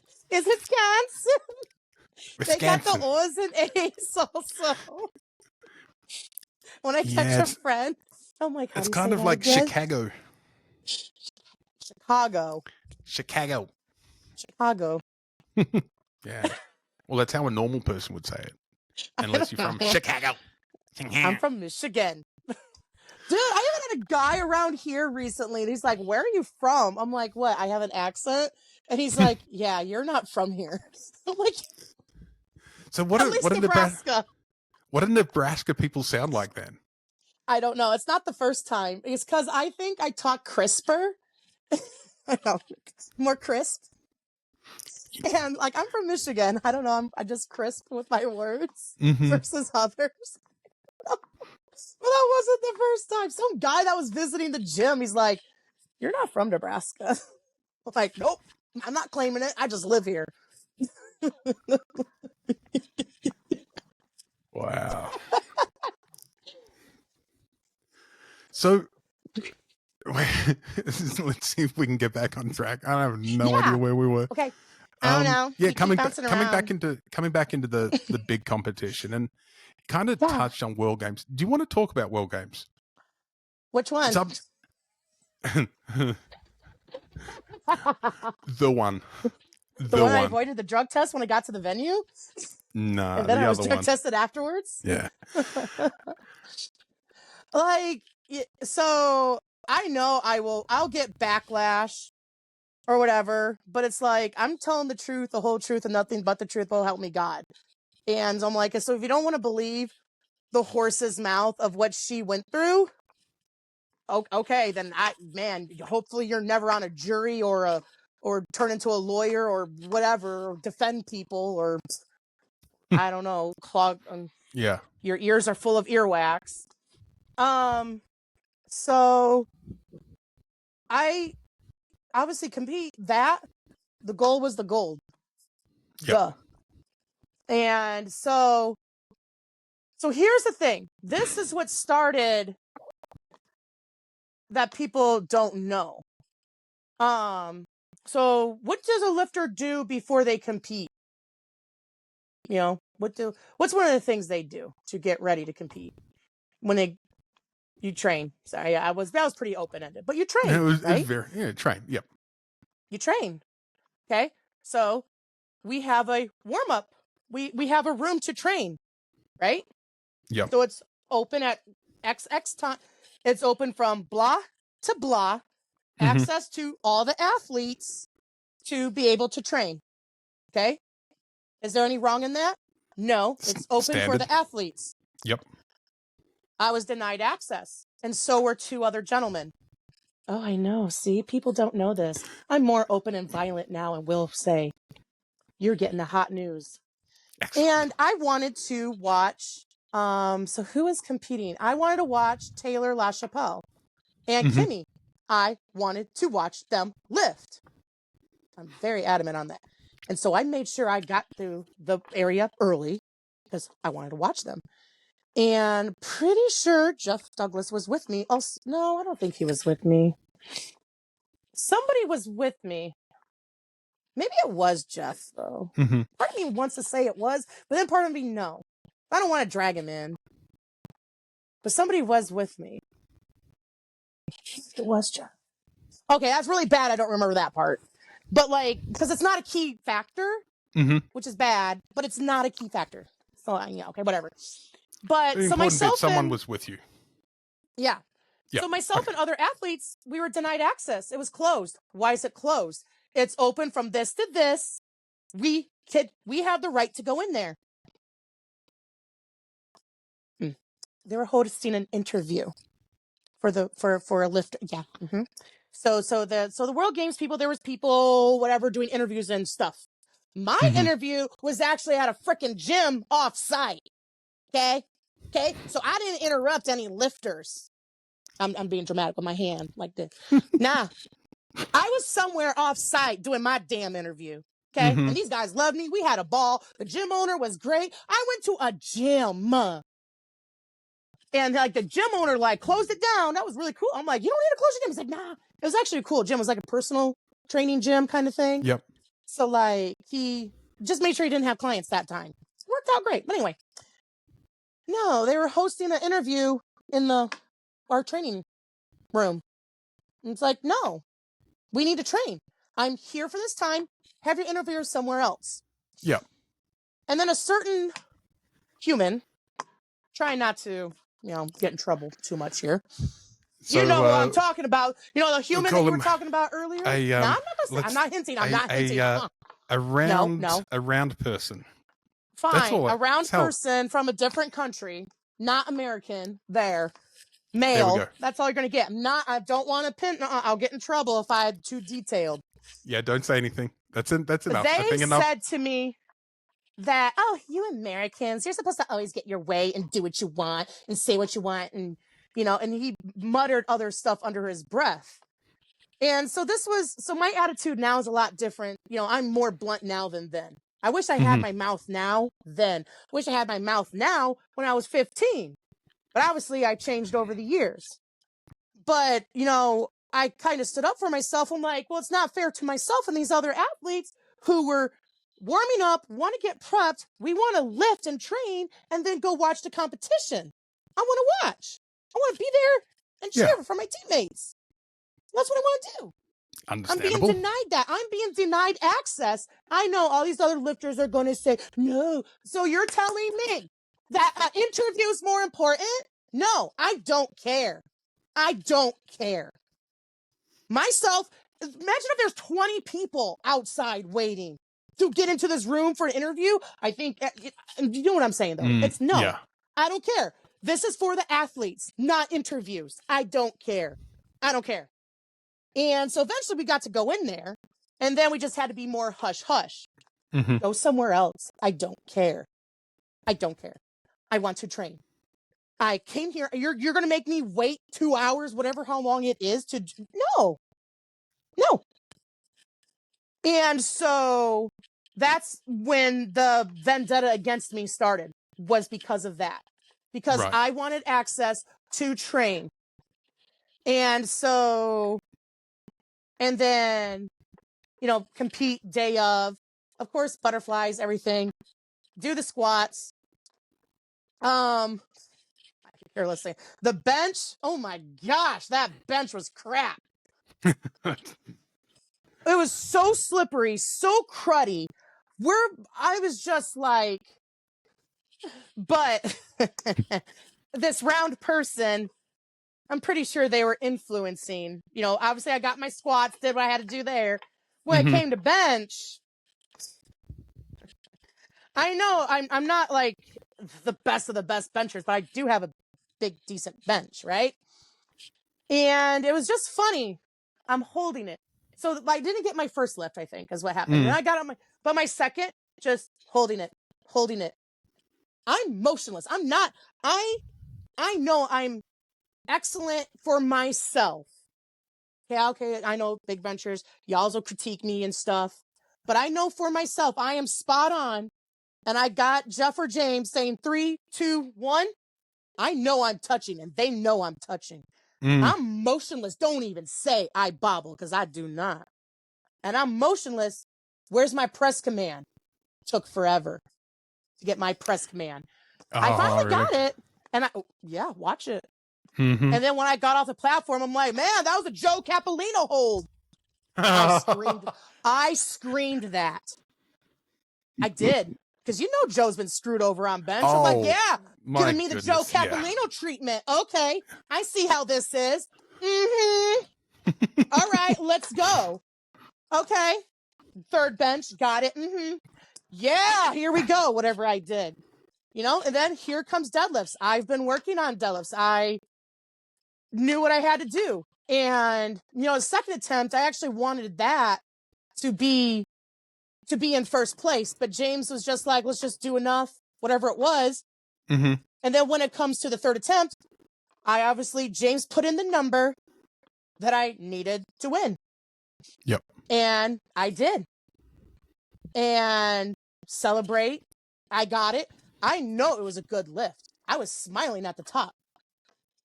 And then announced I won and everything. And then all of a sudden say it was not a good lift. And I was not the winner. And I just stood there and I gawked. I'm just standing on the side in my suit and everything. And I see the other person cheering and all happy because they won. But, I was informed that, I'll have to say this, the jury was complaining about my opener on deadlift and being loud about it for the referees to hear. Well, certain people, not all of them. Certain ones. Round one was, making it apparent that, wait. Well, now I'll get to this part in a second. And so then, second deadlift happened. The person I was informed was even louder. So obviously you are trying to, influence the referees. Yep. And then the third attempt, they got their way and got that one red light. And then it's funny, what I think is still bullshit to this day. Why do you have, what is Cat 2 first, right? Is Cat 2 then Cat 1? Yeah, Cat 2, then Cat 1, then, yeah. World Games is July. So why do you have a person on the World Games jury that just got their Cat 2 at Worlds in June? Oh, did you know that? Yeah, one of the people is on the biggest stage, biggest jury, Super Bowl competition, and they had their Cat 2 for less than a month and got to be on the jury of the biggest competition. Of course, that person's going to be swayed, of course, because the other person is swaying that person. And the other person that was on there is like, oh, don't like Americans. That's just true. Okay, I shouldn't have said that, but I did.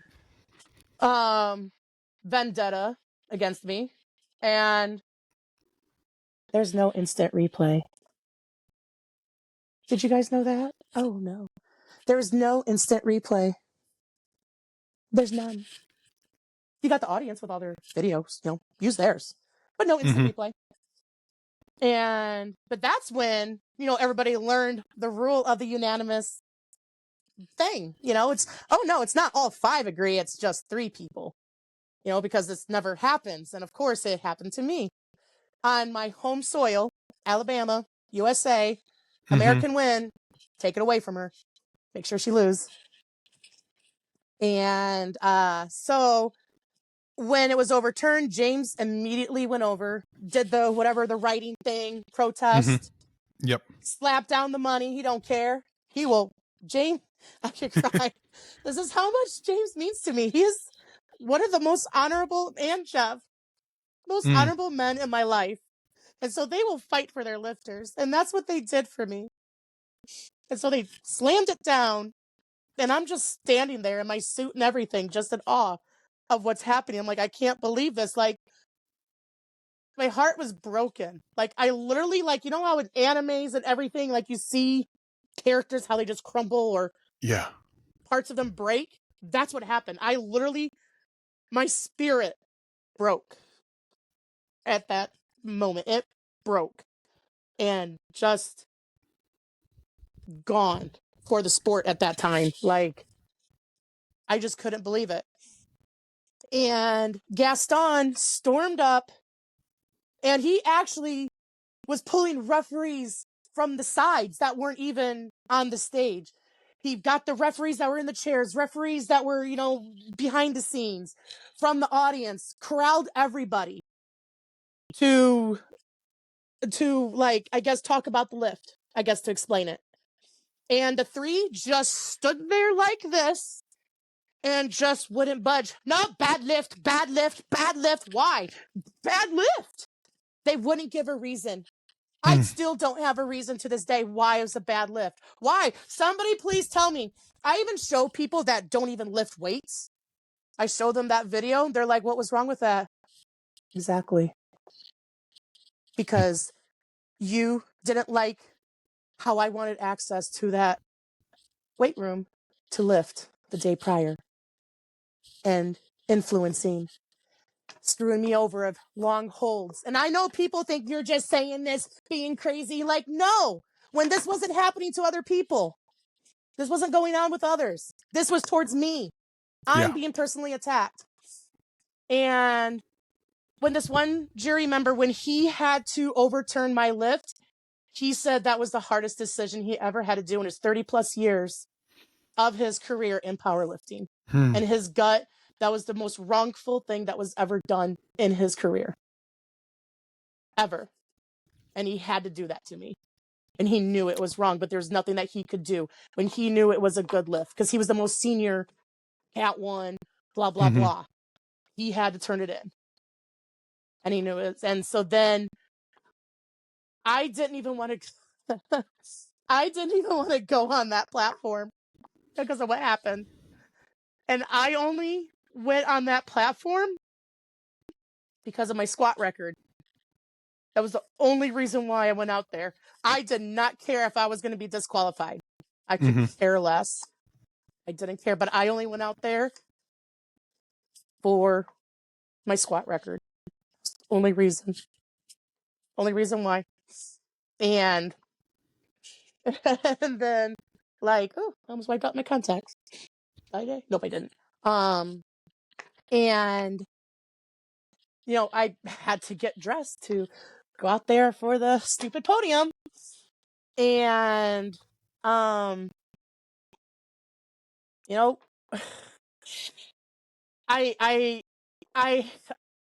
one person complimented me. She said it so well of how I presented myself. I can't remember the words at all, but like she used fancy, cool words, and I'm like, but she was proud of me how I held myself together. But I only smiled because I felt the warmth and love from the audience. So, like, the only way I can explain it is like, in The Grinch, when the Who's from Whoville do their singing and shit, and you see the animation of like getting loud. I felt it. Because when I had to get on there for that unfortunate second place, the crowd cheered so loud. And so much love from all of them. So much. It was unbelievable. Unbelievable. And then in hindsight, someone said you should have left the medal and trophy little thingy on that. And I should have walked away. In hindsight, I'm like, oh, that's a good idea. But then after, in first place, let's say the cheering was up here for me, it was like down here for first place. So I will rub that in, and I don't care. And then when I went to the warm-up room, I yelled, I didn't come here for second place. And I threw the medal and trophy souvenir thingy. And I do not have them. Actually, somebody snuck it in my bag. I threw it out. And I threw it on the floor again. I'm like, don't you ever mail that to me. Don't you ever give that to me. I do not have it. I do not have it.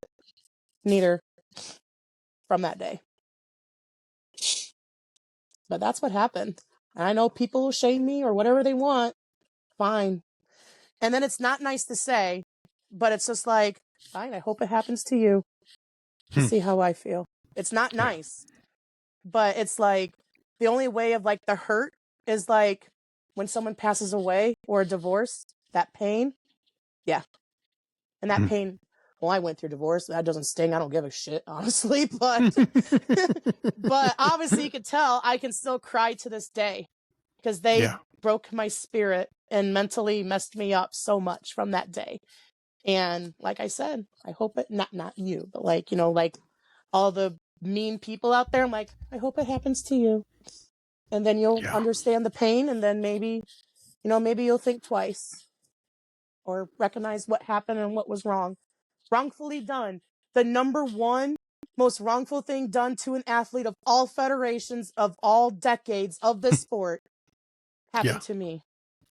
The number one worldwide. It's such a shame to say and to claim. And I know my phone's going to die, so I'm going to get on this battery thing.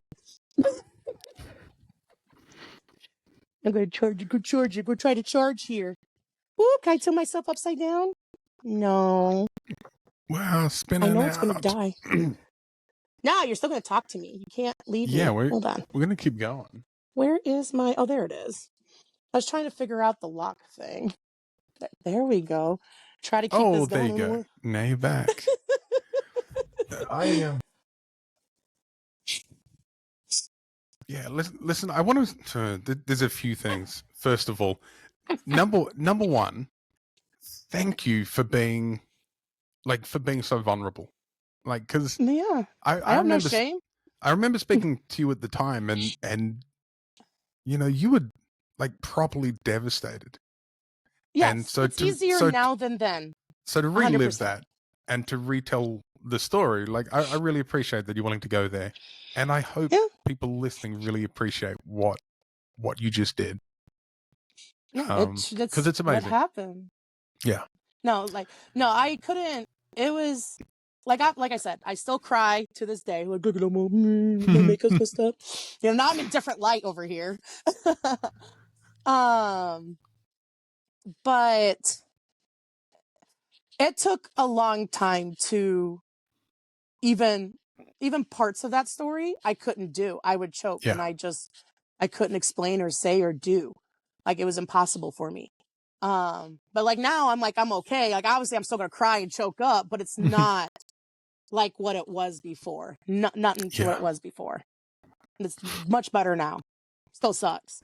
And it just hurts. And I've just been psychologically like messed up. There's no other way to say it since then with the sport and lifting and going back to the gym and lifting and just everybody staring at you.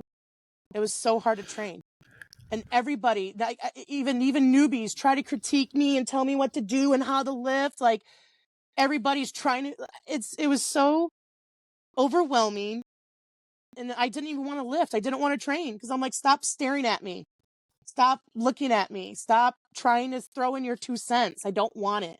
I mean, no, like, okay, I do. Like, I am a coachable lifter. Okay, but at the time, it's like, leave me alone. Like, it was so hard. It was so, just, even warm-ups. It was every single time I deadlift. It's just like the whole gym would stop and stare.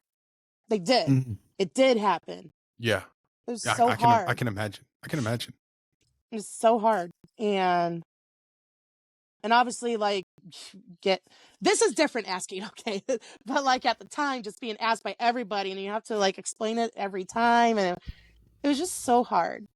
And like, they broke my spirit. And, you know, it was just hard, you know, battling, I don't want to say demons, but, you know, just battling yourself on the inside.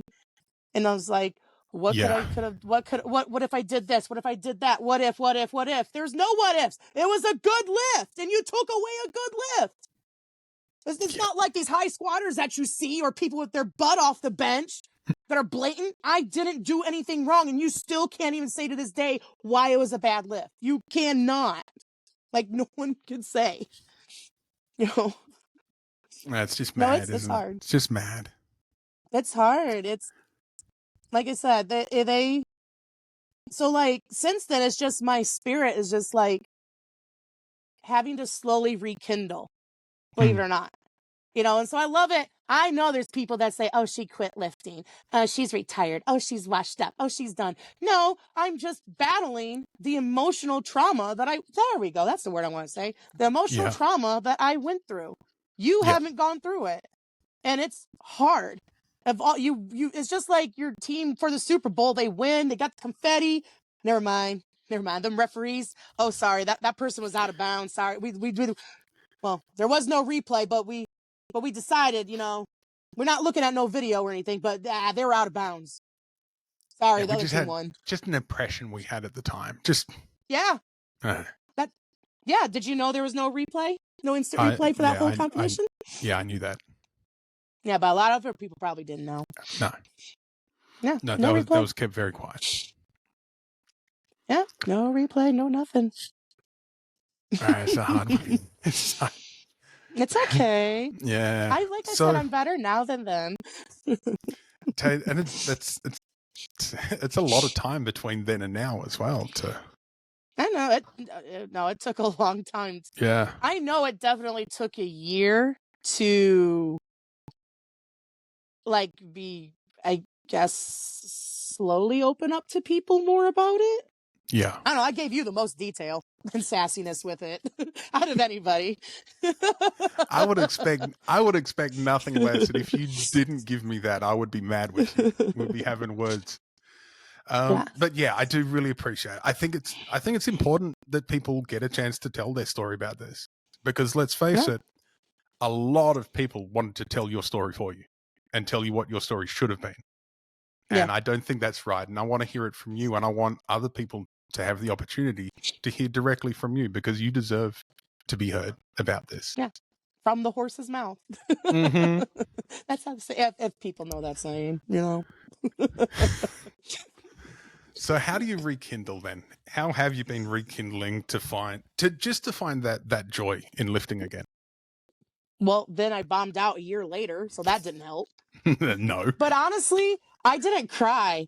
And honestly, that competition, did you know that we were like in a really tiny room? No, I had no idea. And it was, sorry, I don't know. I cannot do Celsius. Okay. I'm sorry. I've tried a lot. It was like 100 degrees in that room. There was no ventilation. There was no AC. We're dying of heat stroke. The super heavyweight men are dying of heat stroke. I'm dying of heat stroke. I'm not used to the heat like that. I'm not. Like, yeah, I know Nebraska gets hot, but not Texas hot. So no, I'm not.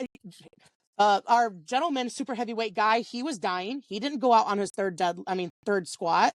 We were dying back there. So my body, I couldn't handle it's fine people, shame me. I don't give a shit. I don't care. But like, I couldn't lift in those conditions. It sucked. I'm dying.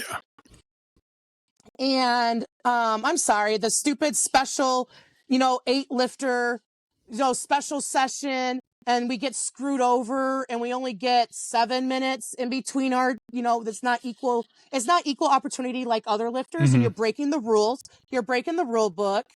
You're not following the rules of the federation. You just want TV time. Actually, I know there's other athletes out there. You just all need balls to say something that you don't like those sessions and it's too fast and it's not fair, not equal opportunity. That's why everybody likes the Sheffield and other competitions.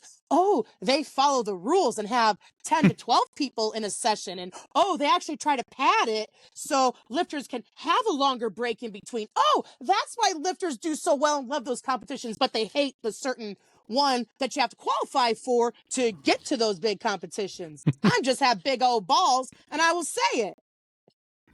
And sassy about it. So that's why my heart is not broken from bombing out, because guess what? I finally became a real power lifter and I bombed out and I don't care. And I went out in style. Was that your first bomb? Yeah, it was my first bomb out. Yeah. Oh, yeah. See? You're excited. Yeah. So it's like, screw you all you stupid brat and spoiled. Yeah. Exactly. So my heart doesn't hurt. Do you see me crying over it? No, because those conditions were terrible. No athlete should go through it. And when I tell people this locally of the conditions we were lifting in, they're like, that's how they treat world-class lifters? And I had some people say, I don't want to go to Worlds. I don't want to go. If I'm going to be treated like that, I don't want to go. No, you're treated like scum. And so there was no fans, no ventilation. It was hot, and like you can't just drink water, and like you couldn't just easily go get Powerade or Gatorade. I had some, but not enough. And my body was just shutting down. My body was shutting down. Yep. It was I couldn't pee for like 4 hours after that competition. Yeah. No, you can't lift. You can't lift well under those conditions. It just doesn't happen. Other people did. Good for them. They could. My body couldn't. So I don't care. So, and like us north of us country likes to make fun of me on that competition. I'm like, you don't know how I felt or those conditions. I hope you can lift and do your best in those conditions. Did anybody PR that day? I don't think so. Okay, maybe some people did, but not that well. Yeah, maybe the guy from the desert did. Yeah, the guy from the desert. Not me. I don't care. Some guy from Arizona rocks up and going, this is cool today. I like this. Nah, I need a cooler. I'm sorry. I can't. I'm dying of heat stroke here. Right. I was. Like, you would be. It's nuts. Been close to it. My body was not. It couldn't perform. I tried to do what you're supposed to do. Just fight through it. No. Yeah. That doesn't work. That's why I bombed out. It doesn't work. And I'm like, oh, well, I'll just go out in style. Whatever. You people don't like me. People weren't even cheering for me anyway. Like, even the whole competition, there was hardly anybody. I'm like, wow, you guys are assholes. So I'm like, okay. Let's face it. You guys turned me off. See, when you bomb out, you get to go drink Captain Morgan. I tried leaving right away. I tried leaving right away. They wouldn't let me. I don't want to go out there for awards. I'm like, no, I don't want to go. And they're like, you'd be disqualified. I bombed out. She go, I'm already disqualified. I'm not getting anything. So then I played on my phone, and then people are like, oh my gosh, she's so disrespectful playing on her phone and this and that. I'm like, I don't care. So what? I don't care. I love this idea that people I'll do it again. Just because you're good at squatting and benching and deadlifting, people then think they have the right to comment on your character and your, all those sort of things. I'm going, what do you know? Stop it. Like, I'm supposed to be a poly princess all the time. Heck no, I'm the villain. You guys made a villain. Yeah, you gotta deal with this now. You contributed to this. You can deal with the consequences too. Yeah. And so it's just, I didn't care. And then at the banquet, then the head honcho at the time called me out when I made a social media story post. And then it was just ranting and raving about me. And then everybody was in shock and gawking. And I'm just like, target me again. Here we go. Oh, wow. This ugly stepchild, as always. I get lots of daggers thrown at me my whole career, my whole entire career. Just always like I said, like you were talking earlier, the Australian invites could never. When I got invited to Reykjavik International Games, that was my first invite ever, and I was just like, oh yeah, that was like, oh my gosh, such an honor. I couldn't believe it. I was like, I get to do this. Like, this is really cool. Like, so excited. Yeah, that was the 20. So that was a 2015 one? 26? No, that was a 20. Wait, when did I do that? 2016. Right? Yeah, it was 2016 when I did that squat. Yeah. Yeah. Yeah. So that was my first invitational thing. I came back, in 2013, but 2 years, but still I was still in the shadows of others. Kim got to go. So Kim got to go to the one before that. And then I guess somehow maybe she got to help pick out lifters. I don't know. I was like, I know I owe thanks to Kim. 110 million %. Hands down. Hands down. I know we had Kimberly out to the east coast of Australia a couple of times. And then... Yeah, I've had her a lot. What are you talking about, Willis? She came out a few times. I know that much. I didn't often go to those ones because it was on the other side of the country and I couldn't be bothered flying. And I wouldn't always get in. I wouldn't drive for 2 days across the country. How far is it from one side to the other? So Perth to Sydney is the same as LA to New York. Oh, really? Oh, okay. Yeah. Never mind. Yeah. Well, us stupid Midwest people, we drive 12 hours. We're stupid. I proudly drove say I drove 18 hours to get to my first comp. And so if I drive 12 Ooh. hours in my state, I'll cover about a third of the state. Yeah. I can't leave the state in 12 hours. Let's see what this is connected to. Oh, I'm going to move camp and go back to where I was. All good. All good. So That's what I was doing. I tell you, while you're moving, that my dream or my vision for the one we had here on the West Coast was to have you and Jennifer both here. And I wanted to, and so we changed the format a little bit. We got to influence things because we were running it. Some big we were actually doing the work. Plus size. And so I can use this. Donovan had been banging on for at least 18 months. So obviously Donovan and I would talk, we spent a bit of time together, and he kept on complaining, goes, why doesn't my wife get an invite?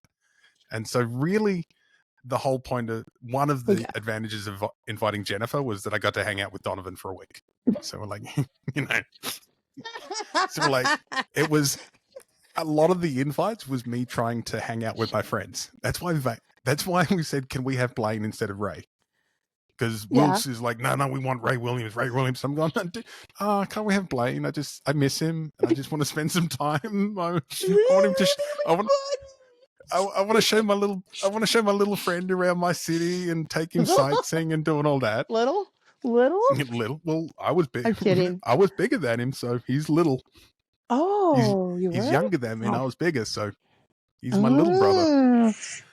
So him. And so we would we made battles for each of them. So we had Jennifer, and we had so we invited Kelly across from the East Coast, Kelly Fagan, and then I wanted to have you and Nat Curry both lifting at the same time, because she was awesome. She was great fun.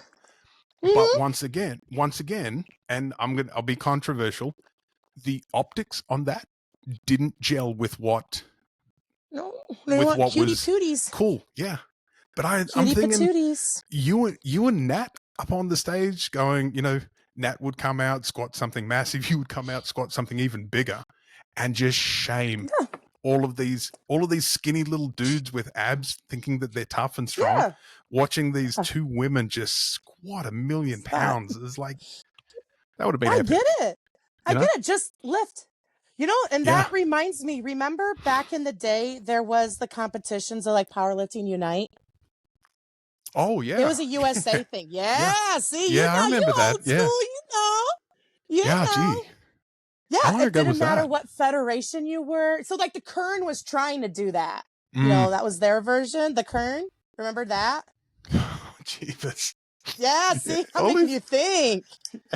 Oh my gosh, I guess what? And I can say this, I'm a mini Ed Cohn, okay? Eddie and I think a lot alike. I'm not exactly like him. I'm a very minuscule, but like an encyclopedia of like remembering old things or how things were. And yeah. And so Powerlifting Unite, it didn't matter what federation you were, whatever, just everybody lift together and be strong. Like Wade Hooper did the WPOs back in the day, and it didn't matter. But yeah, like that's what should come back. It's just like Powerlifting Unite. Let's do this.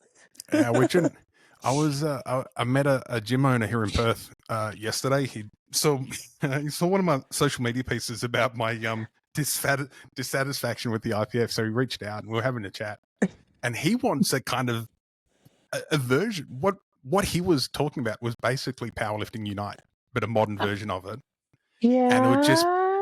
And we're like, and I spoke to this guy in Tasmania. We called it like the Friday Night Lifting League, where it's federation free, and we're just getting people together to lift heavy, and then maybe have some pizza and a beer afterwards.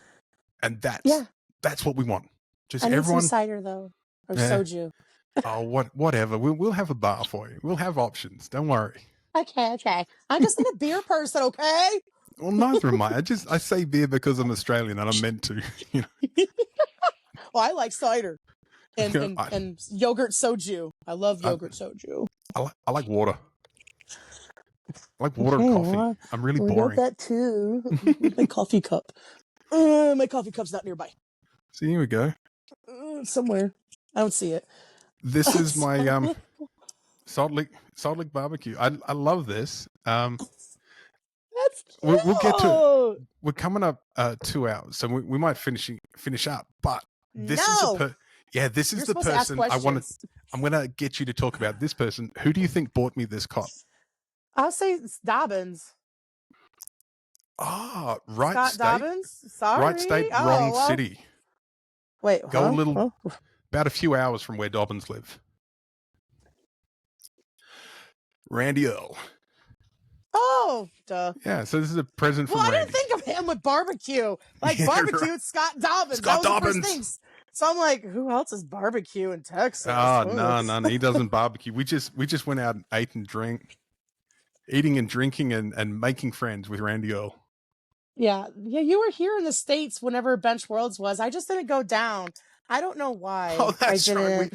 That's right. I totally forgot. Was We that called you. after World Games though? Was that It shortly was after that? Yeah, it was after World Games. And Yeah, I definitely so like didn't want to go. late May in Texas.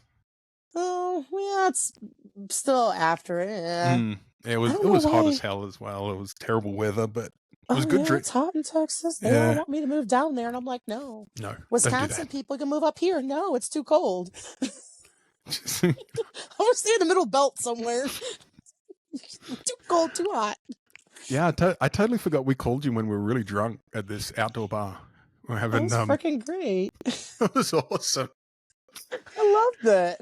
And I of loved course, it.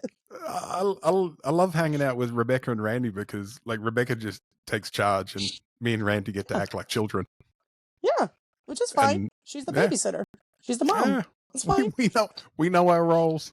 We do as we're told. Just, you know, even though 10, 15 years passed, now you're still those 12-year-olds. Okay, still the 30-some-year-olds that when you guys met. You don't, your body's ages, but your mindset and the ways you act don't age. Like, I you know what I'm saying? We must have met 20. Actually, I met him at 2010 Worlds through Tony Cardella. Okay, so y'all still act like 2010, even though you guys aged. We have not grown up one bit. No. And so you put Jeff and Jonah back in that mix, and we just we revert to being in our early 30s, and we act like idiots together. Yes, it's great fun. It's the best. Yes, literally. I should let you ask me questions though. There were supposed to be questions and stuff. I don't know what they were. I'll try to focus and be a good girl. They were questions. I'm gonna give you one last question so you can. What? That's it? I like it. I like it when you rant. And so one question to set you off for about 5 or 6 minutes at a time. Okay. I want to finish. Like, we'll see if we can land it here. Like, what do you want to see from powerlifting? Like, because I figure you were here 20 years ago. In 20 years' time, you're probably going to be one of the people that's still around in some way, shape, or form. Stop going after the Olympics. That dream is dead. Who cares? Fuck yes. I don't care. Yep. It's beating a dead horse, and let it be fun again. It is not fun. So like when I went to Worlds this past year, it was just redemption to have fun. And then also honestly, so to backtrack more, so I did the SBD Raleigh. I didn't lift for August, September, October, November, 5.5 months. I did not lift. I did not lift for 5.5 months. Nothing. So, wow.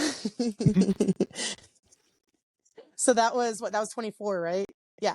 So coming into this year. Yeah, it was this year. So this year, the second, third week of January, I had to start lifting again from ground zero. Ground zero. Wow. As in, 100 kilos was very heavy on squat. Oh my goodness. I was dying. Isn't that the weirdest feeling? I was dying. My tendons and ligaments were like, what is this? I was wobbly. I was a brand new baby deer. So that was this January. I did not know how to lift. Bambi with a barbell. I was Bambi. I literally started at square zero, lifting a plate. So 70 kilos on bench was hard. Everything was hard. And so, so I bombed out obviously last year. Well, no, 2 years ago. So what? So No, it was 24. I got second place at nationals, but I didn't care, because people are like, oh, blah, blah, blah. I'm like, no, I don't care. I was sick a lot. I got 3 weeks of training. So screw you guys. Same thing with it was thanks to the Houston competition I did in 23. So I just like fun. The theme is fun is the point. It's just to have fun again. But I do want to just go back to so I had fun in November 2003. Have fun. I liked that feeling because, everything that happened to me and stuff going on, the fun was being sapped out of the sport for me. The World Games, I didn't care about the bomb out, but it was still an negative effect from people. And then also people just abandoning me. People are so-called loyal. And I don't get messages from a lot of people anymore. It's unreal. Once you do bad, people just they all leave disappear. you. I'm like, wow. No, there are some people that still hang around. Hey, Wisconsin, you know who you is if you listen to this, if they do. But it's amazing. So I've been alone a lot. Like this, especially this past year, I've been on a lonely path of just people just don't. They don't. It's just unreal. You sit back, like I said. I don't know how to put words to it. It's just, wow. I did bad. I do just have one bad competition. I just wasn't perfect one time, and then just everybody just leaves you and goes to the next best thing. And it's such a shame. And I'm like, I'm a loyal Leo. I'm Leo. I know I'm not a total big astrology, but I can't help but Leo Lion. They're loyal. It just kind of matches me. That's what I am. I can't help it. And it's just where's the loyalty from people, man? Where's your loyalty to friends and communicate? And so, so when I wasn't feeling good, so went to nationals, got second, don't care. I had fun, and then I got to go to SBD Raleigh. Goal, have fun. Because I guess that also piggybacks off of how I was recovering or getting better from the World Games. Is I had to learn to have fun again and not go for numbers and not go for blood. So obviously I didn't know how to answer it at that moment, but now I can. I had to learn to have fun with the sport again and do it for me and not for others. And so that's when I did the Houston comp in 2003, nationals. It was for fun. And then SBD Raleigh was fun. Yeah, I wanted to go for the big money and stuff. What happened? Oh, sorry. That was Malta 2.0. The air conditioning was out. Oh, dying of heat stroke again. Dying of heat stroke again. I was dying. I did not do what I wanted that day. And my body was shutting down yet again. Even for other lifters. This one lifter, she was shutting down too. Her body was not happy. So, nope, I didn't get to do. That wasn't redemption. And so then I didn't. So after that competition, August to December, no lifting. I just did projects, like building stuff out of pallets and arts and crafts, other stuff that I like to do. That people think I'm just a power lifter and, I just do powerlifting. I got a green thumb and I'm a handy dandy woman. I can do more than lift weights. Thanks. Not you, other people. And so then I had to learn how to lift again. And so I think that was good for myself. One, to let my body heal. And honestly, I only less than 10 people I told I took that long of a break. And to the veterans, and honestly, the first people I told was Jeff and James and my other friend, one of my friends in Texas. All three of them were like, good, don't lift. Yeah. Your body needs it. And like Jeff, he's like, how many years have you competed? What was the longest break you've had? I was like, well, when I had COVID for 2 weeks. So I was hard on my body from 2013 to last year, hard on my body nonstop. And the longest break I took was 2 weeks. That was it. Well, up to SBD Raleigh. 2 weeks. Think about that. 2013 to July 2024. The longest break I took was 2 weeks of not doing a session. And so that time my body got to heal and then just learn how to lift again. And just going through the process alone, because obviously everybody abandoned me. And okay, well, not just Jeff and James. You know what I mean? Other people. Other people and stuff. Yeah. And it's just having fun and finding love for the sport again. And so go to nationals and have fun. And I'm like, I don't know what I can do. I was just like, because January was not to be a Bambi anymore. February was, let's try to do some 3 or 4 sets of 5. Let's try to get some hypertrophy here. I did notice I lost my ass. I'm like, damn, lifting does make that. So now it's like, oh crap, nationals in April. We got to add some weight in March. So when nationals came, like, I don't know what I can do. Beats me. I started lifting in January after 5 months. I'm a novice again. So yeah. So what I did at nationals, whatever those numbers are, it's like, yeah, people, I started from literally 0 to that. These are comeback and still numbers. more in the tank. Yeah. Yeah, exactly. And so then during, what was it? I think warm-ups on squats were like, okay, what's the qualifying total for Worlds? We didn't know. Because it's like, can I even do that? I didn't know I could. I'm like, I don't know. But I did on my opener on deadlift. Mm-hmm. And so then I didn't lift for a month. I think. At least 2 or 3 weeks I didn't lift. And then I had to train for Worlds. And then, but all the coaches knew. I told them, like, I'm doing this for fun. I need this. I need to go and have fun because obviously what happened to me at World Games and everything else. And so I did. And so I know, like, that's just the theme. And so, at Worlds, that was like RPE 6. All you RPE lovers, I don't do that. But I'm just saying, it was RPE 6. I wasn't trying at all. And I got 5th. I'm like, dang, I got 5th. I wasn't trying. You really did look like you were having fun. It was really that was obvious the name that of the game. So what? I know we didn't. What we did a couple of Arnolds together. There was the one time that we were in the same flight because they or kind of was the same session, 2 flights. It was the bench only that you guys. Yeah. They put you and Leanne and I can't remember who else, but I remember you and Leanne were both there. Probably. Did Hildeberg from Norway, was she there? Yes. I love she's my sister from another mister. Yeah, it was such a fun comp. And that's how I think of you competing, is that kind of energy. That's what I saw last year.